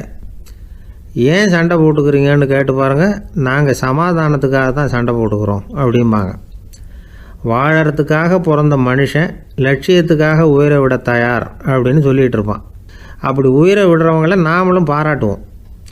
ஆனால் ஒன்றும் இல்லாத விஷயங்களுக்கெல்லாம் சண்டை போடுறவங்களெல்லாம், அப்படிப்பட்டவங்களையும் சரி உயிரை விடுறவங்களையும் சரி என்னென்னு சொல்கிறது. யுத்தங்களாலேயும் சண்டைகளாலேயும் நாம் அடையிறது என்னங்கிறது ஒரு பக்கம் இருக்கட்டும், இழக்கிறது என்ன தெரியுமா? ஏராளமான உயிர்கள். ரத்தம் சிந்துறதுக்கு நான் தயார் அப்படின்னு மார்தட்டி சொல்லலாம். ஆனால் ரத்தம் சிந்தினா உயிர் காத்துக்கிட்டு இருக்க தயார் இல்லை. அதாவது உயிர் நமக்காக காத்துக்கிட்டு இருக்க தயார் இல்லை. இழக்கிற ரத்தத்தை ஈடுகட்டினா தான் உயிரை காப்பாற்ற முடியும். அதனால் இது சம்மந்தமாக ஆராய்ச்சி செய்கிற கட்டாயம் ஏற்பட்டு போச்சு. அதோட விளைவாக புதுசாக ஒன்றை கண்டுபிடிச்சிருக்கிறாங்க. அதுதான் செயற்கை இரத்த பொடி. இப்போ இந்த திடீர் சாம்பார் பொடி, திடீர் ரசப்பொடி, திடீர் காப்பி பொடி இப்படிலாம் சொல்கிறோம்ல, அது மாதிரி இது திடீர் இரத்த பொடி. இஸ்ரேல் ஒரு சின்ன நாடு, மக்கள் தொகை குறைச்சல், அதோட போர்கள் வேறு. அதனால் காயம்பட்டவங்களை காப்பாற்றியே தீர வேண்டிய கட்டாயம். காப்பாற்றணும்னா ரத்த இழப்பை தடுக்கணும். அப்படின்னா உடனடியாக புது ரத்தம் செலுத்தி ஆகணும். திடீர்னு ரத்தம் வேணும்னா எங்கே போகிறது? அதுவும் கிடைக்கிற ரத்தம் சேர்கிற குரூப்பாக இருக்கணும். ஒரு வேடிக்கை பார்த்தீங்களா, நான் வேறு குரூப்பு நீ வேறு குரூப்புன்னு இவன் சண்டை போடுறான். இதில் அடிபட்டவனுக்கு ரத்தம் கொடுக்க போனால் அதுலேயும் அது வேறு வேறு குரூப்பாக இருக்குது. அது ரத்தமும் வேறு வேறு குரூப்புன்னு சொல்லிகிட்டு இருக்குது. எந்த குரூப்பு ரத்தம் வேணும், அது உடனடியாக கிடைக்கலன்னா என்ன பண்ணுறது? இப்படிப்பட்ட கஷ்டம்லாம் நமக்கு வந்துடுது. இதுக்காக தான் விஞ்ஞானிகள் இந்த ரத்த பொடியை கண்டுபிடிச்சிருக்கிறாங்க. அதாவது ஒரு ஆள் அடிபட்டு போட்டான்னு வச்சுங்களேன், அவனுக்கு ரத்தம் கிடைக்கல, உடனே என்ன பண்ணலாம்? இந்த சுத்தப்படுத்தப்பட்ட தண்ணீரை கொஞ்சம் எடுத்துக்க வேண்டியது. அதில் இந்த இரத்த பொடியை கரைக்க வேண்டியது. இப்போ இந்த செயற்கை ரத்தம் வந்து தயாராகிட்டுது. இதை அந்த ஆள் உடம்புல ஏற்றி விட்ற வேண்டியது. இயற்கையாக நம்ம உடம்பில் இருக்கிற ரத்தம் என்னென்ன வேலை செய்யுதோ அதே வேலையை இதுவும் செய்யும். அதாவது ஆக்சிஜனை உடம்புல எல்லா இடத்துக்கும் எடுத்துகிட்டு போகுது. அந்த வேலையை இந்த செயற்கை ரத்தமும் செஞ்சுருது. ஆனால் ஒரு விஷயம், இந்த செயற்கை ரத்தம் ஒரு அவசரத்துக்கு தான் உபயோகப்படுத்தலாம், ஒரு முதல் உதவி மாதிரி. அதை அப்படியே நிரந்தரமாக விட்டுற முடியாது.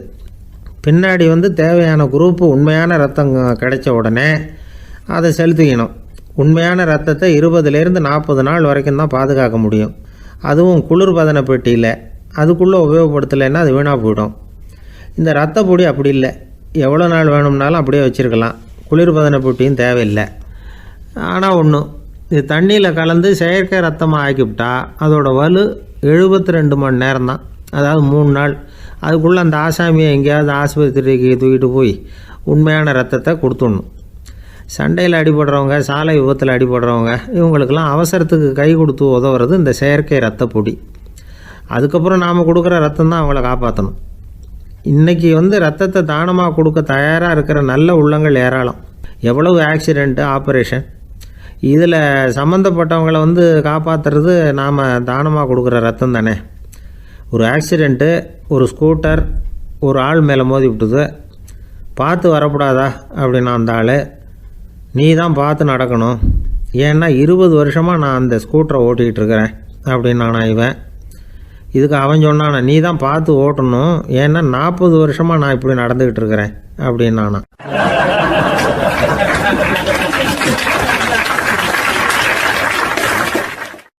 அந்த மரத்தின் உச்சியில் ஒரு பறவை கூடு, ஏதோ ஒரு பறவை கூடு கட்டியிருந்தது. அது என்ன பறவைன்னா ராஜாளி. ஒரு குரங்கு அந்த மரத்து கிளையில தாவி தாவி குதிச்சுக்கிட்டு இருந்தது. அப்போ இந்த கூட்டில் இருந்த முட்டை அது கண்ணில் போட்டுவிட்டுது. அதுக்கப்புறம் அது சும்மா இருக்குமா, விளையாட்டாக ஒரு முட்டையை எடுத்தது, மரத்தை விட்டு கீழே இறங்குச்சு. கீழே ஒரு குப்பை மேட்டில் ஒரு கோழி சில முட்டைகளை அது பாட்டுக்கு இட்டு வச்சிருந்தது. குரங்கு தன் கையில் இருந்த ராஜாளி பறவையோட முட்டையை அந்த கோழி முட்டைகளோட சேர்த்து போட்டுட்டு போயிட்டுது. கோழி வந்தது, பார்த்தது, அதுக்கு ஒன்றும் வித்தியாசம் புரியல. தன்னுடைய முட்டைகளோட சேர்த்து அந்த ராஜாளி முட்டையையும் சேர்த்து அடைகாத்துது.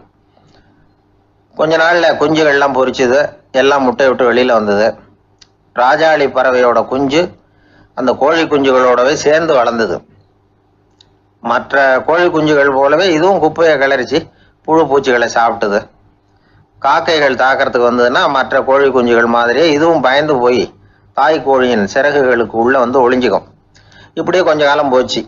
குஞ்சுகள்லாம் வளர்ந்து பெருசாகிட்டுது. சிலது சேவல்கள் ஆச்சு, சிலது கோழிகள் ஆச்சு. அந்த ஒன்று மட்டும் ராஜாளி ஆச்சு. ஆனால் ஒரு விஷயம், தான் ஒரு ராஜாளிங்கிறது அந்த பறவைக்கு தெரியாது. தன்னையும் ஒரு கோழின்னே அது நினச்சிக்கிட்டு இருக்கு. அப்படி நினச்சிக்கிட்டு குப்பை மேட்டை கிளறிக்கிட்டு இருக்கு. ஒரு நாள் சாயந்தர நேரம் இந்த ராஜாளி பறவை கீழே அது பாட்டுக்கு வழக்கம் போல குப்பையை கிளறிக்கிட்டு இருக்குது. அப்போ அண்ணாந்து பார்க்குது. வானத்தில் உயரத்தில் கூட்டமாக ராஜாளி பறவைகள் உல்லாசமாக வட்டம் அடித்து பறந்துக்கிட்டு இருக்கு. அதை இது பார்க்குது. இதுக்கு மனசுக்குள்ளே ஏக்கமாக போச்சான். அப்போது இதுக்கு ஆண்டவன் பேரில் கோபம் வந்துதான்.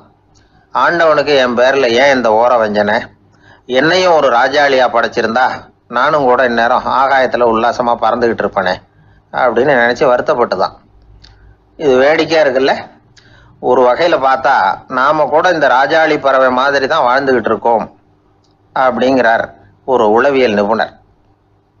நம்மால் எவ்வளவு வேலை செய்ய முடியும் அப்படின்னு நாம் நினச்சிக்கிட்டு இருக்கிறோமோ அதை விட பல மடங்கு நம்மால் வேலை செய்ய முடியுமா, பல மடங்கு வேகமாகவும் வேலை செய்ய முடியும் அப்படிங்கிறார் அவர். நம்முடைய முழுமையான பலம் என்னங்கிறது நமக்கே தெரியறதில்ல, அதுதான் கஷ்டம். நம்முடைய பலம் தெரியாததுனால தான் நாம் எதுக்கு எடுத்தாலும் பயந்துக்கிட்டு இருக்கிறோம். ஒரு ஆள் இருந்தான், அவனுக்கு எப்படின்னா கோழியை கண்டா பயப்படுவான். ஏன் கோழியை கண்டா பயம்னா, அவனுக்கு மனசுக்குள்ள தான் ஒரு புழுன்னு நினைப்பு. தன்னை ஒரு புழுவாக நினைக்கும் பொழுது, புழுன்னா கோழி வந்து கொத்தும்ல, அதனால கோழியை கண்டு பயப்பட ஆரம்பிச்சிட்டான். இவன் நடுங்கிடுவான். எதிரில் கோழி வந்ததுன்னா உடம்பு பூரா நடுங்க ஆரம்பிச்சிடும். வீட்டில் இருக்கிறவங்க பார்த்தாங்க. இவனை அழைச்சிட்டு போய் ஒரு மனநோய் மருத்துவமனையில் சேர்த்துட்டாங்க. அங்கே உள்ள டாக்டர் இவருக்கு சிகிச்சையெல்லாம் கொடுத்தார். ஒரு வாரம் இவனை தங்க வச்சு வேண்டிய சிகிச்சையெல்லாம் கொடுத்து மன ரீதியாக அவனை மாற்றி சரி இனிமேல் நீ வீட்டுக்கு போகலாம்னு சொல்லி அனுப்பி வச்சார். வீட்டுக்கு புறப்பட்டான். அப்போ சொன்னார், இதை பாருப்பா, நீ வீட்டுக்கு போகலாம், நேராக வீட்டுக்கு போ, நல்லா ஞாபகம் வச்சுக்கோ, இனிமேல் நீ ஒரு புழு கிடையாது, மனுஷன், தைரியமாக புறப்படு, போயிட்டு வா அப்படின்னு சொல்லி வழி அனுப்பி வச்சார். சரிங்க டாக்டர்னு சொல்லிவிட்டு இவன் புறப்பட்டு போனான். பாதி வழி போயிருப்பான். லேசாக நிமிர்ந்து பார்க்குறான், எதிரில் ஒரு கோழி வந்துக்கிட்டு இருக்கு. அது பாட்டுக்கு சாதாரணமாக நடந்து வந்துக்கிட்டு இருந்தது. அவ்வளவுதான், இவன் உடம்பு கிடுகிடுன்னு ஆட ஆரம்பிச்சுட்டுது. திரும்பி ஓடி வந்துட்டான். டாக்டர் கேட்டார், ஏன்ப்பா திரும்பி ஓடி வந்துட்டேன்னு. பாதி தூரம் போயிட்டேன் டாக்டர், எதிரில் ஒரு கோழி வந்துக்கிட்டு இருக்குது, அதான் பயமாக இருந்தது வந்துட்டேன்னா. டாக்டருக்கு ஒரு மாதிரி ஆகிடுது. அவர் சொன்னார், இதை பாருப்பா, நான் தான் சொன்னேனே, நீ ஒரு புழு இல்லை, மனுஷன், இனிமேல் நீ புழு கிடையாது, நீ ஒரு மனுஷன், நீ ஒரு புழு இல்லைங்கிறது இன்னமும் உனக்கு புரியலையா அப்படின்னார் டாக்டர். நான் புழு இல்லைங்கிறது எனக்கு தெரிஞ்சுட்டுது டாக்டர், இது அந்த கோழிக்கு தெரியுமான்னு தெரியலையே அப்படின்னா. இவெல்லாம் எந்த காலத்தில் மாறுறது? அதனால் வாழ்க்கையில் வெற்றி பெறணும் அப்படின்னு நினைக்கிறவங்க யாராக இருந்தாலும் தன்னுடைய பலம் என்ன அப்படிங்கிறத முதல்ல புரிஞ்சுக்கணும். தன்னுடைய சக்தியை புரிஞ்சுக்கிட்டவன் வெற்றி பெறுவது நிச்சயம்.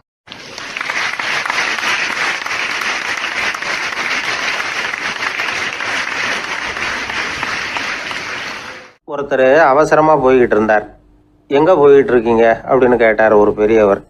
கடைக்கு போகிறேன் சார், சாமான் வாங்கிறதுக்கு அப்படின்னார். அங்கே போகிறதுக்கு முன்னாடி தெரிஞ்சிக்க வேண்டியதெல்லாம் தெரிஞ்சுக்கிட்டீங்களா அப்படின்னு கேட்டார் பெரியவர். கடைக்கு போய் காசை கொடுத்து ஒரு பொருளை வாங்கிட்டு வரப்போகிறோம், இதில் தெரிஞ்சிக்க வேண்டியது என்ன இருக்குது அப்படின்னார் அலட்சியமாக. இப்போ அந்த பெரியவர் பேச ஆரம்பித்தார். இந்த உலகத்தில் எந்த ஒரு செயலில் இறங்குறப்போவும் நாம் நல்லா ஆலோசனை பண்ண வேண்டிய விஷயம் 5 அப்படின்னார். உதாரணமாக, ஒருத்தன் கடைக்கு போய் ஏதோ ஒரு பொருளை வாங்கிட்டு வர போகிறான்னு வச்சுக்கோங்களேன். அப்போ கூட அவன் 5 விஷயங்களை பற்றி தெரிஞ்சுக்க வேண்டியிருக்குது அப்படிங்கிறார் அவர். முதல்ல அந்த பொருள் எப்படிப்பட்டது அப்படிங்கிறத தெரிஞ்சுக்கணும். ரெண்டாவதாக தன்னை பற்றியும் தெரிஞ்சுக்கணும். அப்போ தான் அந்த பொருள் தனக்கு தேவையா இல்லையா அப்படிங்கிறத புரிஞ்சுக்க முடியும். மூணாவதாக தெரிஞ்சுக்க வேண்டியது ஒன்று இருக்குது. அது என்னன்னா, அந்த பொருளை அடையறதுக்கு வழி என்ன அப்படிங்கிறது தெரிஞ்சுக்கணும். அதாவது எவ்வளவு பணம் கொடுத்தா அது கிடைக்கும், இது மாதிரியான விஷயங்கள். நாலாவதாக அந்த பொருளை அடையிறது மூலமாக நாம் அடையக்கூடிய பயன் என்ன அப்படிங்கிறதையும் உணரணும். அஞ்சாவது, அந்த பொருளை அடையிறதுல இருக்கக்கூடிய தடை எது அப்படிங்கிறதையும் நாம் தெரிஞ்சுக்கணும். பெரியவர் பேசுறது ஏதோ தத்துவம் மாதிரி தெரியுது இல்லையா? தத்துவம்தான். அதாவது இப்படி உலகியல் வாழ்க்கையில் சின்ன சின்ன விஷயங்கள்லேயே நாம் 5 விஷயங்களை தெரிஞ்சுக்க வேண்டி இருக்குது. அது ரொம்ப அவசியமாக இருக்குது. பேரின்ப நிலைன்னு சொல்கிறாங்கல்ல, அது மாதிரி பெரிய சமாச்சாரங்கள்லேயும் இந்த 5 விஷயங்களை நாம் தெரிஞ்சுக்க வேண்டியிருக்குது. அதுக்கு பேர் என்னன்னா அர்த்த பஞ்சகம். வைணவ சமயத்தில் அர்த்த பஞ்சகம்ங்கிறது ரொம்ப பெரிய விஷயம். கடைக்கு போகிறது மாதிரி கடவுளை பார்க்க போகிறப்போ நாம் 5 விஷயங்களை தெரிஞ்சுக்கணுமா. முதல்ல பரம்பொருள் அப்படிங்கிறது என்ன, அதோட தன்மைகள் என்ன, இதை தெரிஞ்சுக்கணும். இதுக்கு பேர் என்னன்னா பரமாத்ம ஸ்வரூபம் அப்படின்னு பேர். ரெண்டாவது, நாம் யார், நம்மோட தன்மை என்ன அப்படிங்கிறத தெரிஞ்சுக்கணும். நான் யாருன்னு எனக்கே தெரியலங்கிறப்போ இதை நான் சொல்கிறேன்னா இது என்னுடையதுன்னு சொல்கிறது தப்பு தானே. அப்புறம் மூணாவது விஷயம், பரம்பொருளை நாம் அடையிறதுக்கு வழி எது, இதை தெரிஞ்சுக்கணும். இது உபாய ஸ்வரூபம் அப்படின்னு பேர். நாலாவது விஷயம், நாம் அடைய வேண்டிய பயன்கள் என்ன அப்படிங்கிறது தெரிஞ்சுக்கிறது. இதுக்கு புருஷார்த்தம் அப்படின்னு பேர். அஞ்சாவது, அந்த பயனை அடைய விடாமல் தடுக்கிற தடைகள் யாவை அப்படிங்கிறது தெரிஞ்சுக்கிறது. இது விரோதி ஸ்வரூபம். இதைத்தான் தடையியல் அப்படின்னு சொல்கிறாங்க. அதாவது பரமாத்மாவை பற்றிய அறிவு, ஜீவாத்மாவை பற்றிய அறிவு, உபாயம் பற்றிய அறிவு, புருஷார்த்தம் பற்றிய அறிவு, இந்த 4 அறிவுக்கும் எதிரடையா, அதாவது அதையெல்லாம் தப்பாக புரிஞ்சுக்கிறதால உண்டாகக்கூடிய அறிவு விரோதி ஸ்வரூபம். என்ன இது தகவலில் ஏதாவது கதை சொல்லுவீங்கன்னு பார்த்தா ஏதோ தத்துவம் பேசிக்கிட்டு இருக்கிறீங்களே அப்படின்னு நினைக்கலாம். இதுவும் தெரிஞ்சுக்க வேண்டிய ஒரு பெரிய விஷயந்தான். காதில் போட்டு வச்சா எப்போவாவது உபயோகப்படும். என்னுடைய நண்பர் ஒருத்தர் ஒரு நாள் என்கிட்ட சொன்னார், சார், அடுத்த மாதம் தஞ்சாவூரில் ஒரு கல்யாணம், போகிறதா வேண்டாமா அப்படின்னு ஒரே குழப்பமாக இருக்குது அப்படின்னார். நான் உடனே இந்த அர்த்த பஞ்சக உபதேசம் பண்ண ஆரம்பித்தேன். அவர் எல்லாத்தையும் பொறுமையாக கேட்டுவிட்டு, சரி சார், நான் போகிறதுன்னு முடிவு பண்ணிவிட்டேன்னார். எப்படி இந்த முடிவுக்கு வந்தீங்க அப்படின்னு கேட்டேன். அவர் சொன்னார், சார், அந்த 2வது பாயிண்ட் ஒன்று சொன்னீங்களே, அதை புரிஞ்சுக்கிட்டதுக்கு அப்புறம்தான் இந்த முடிவுக்கு வந்தேன் அப்படின்னார். என்ன 2வது பாயிண்ட்டுன்னு? அதாவது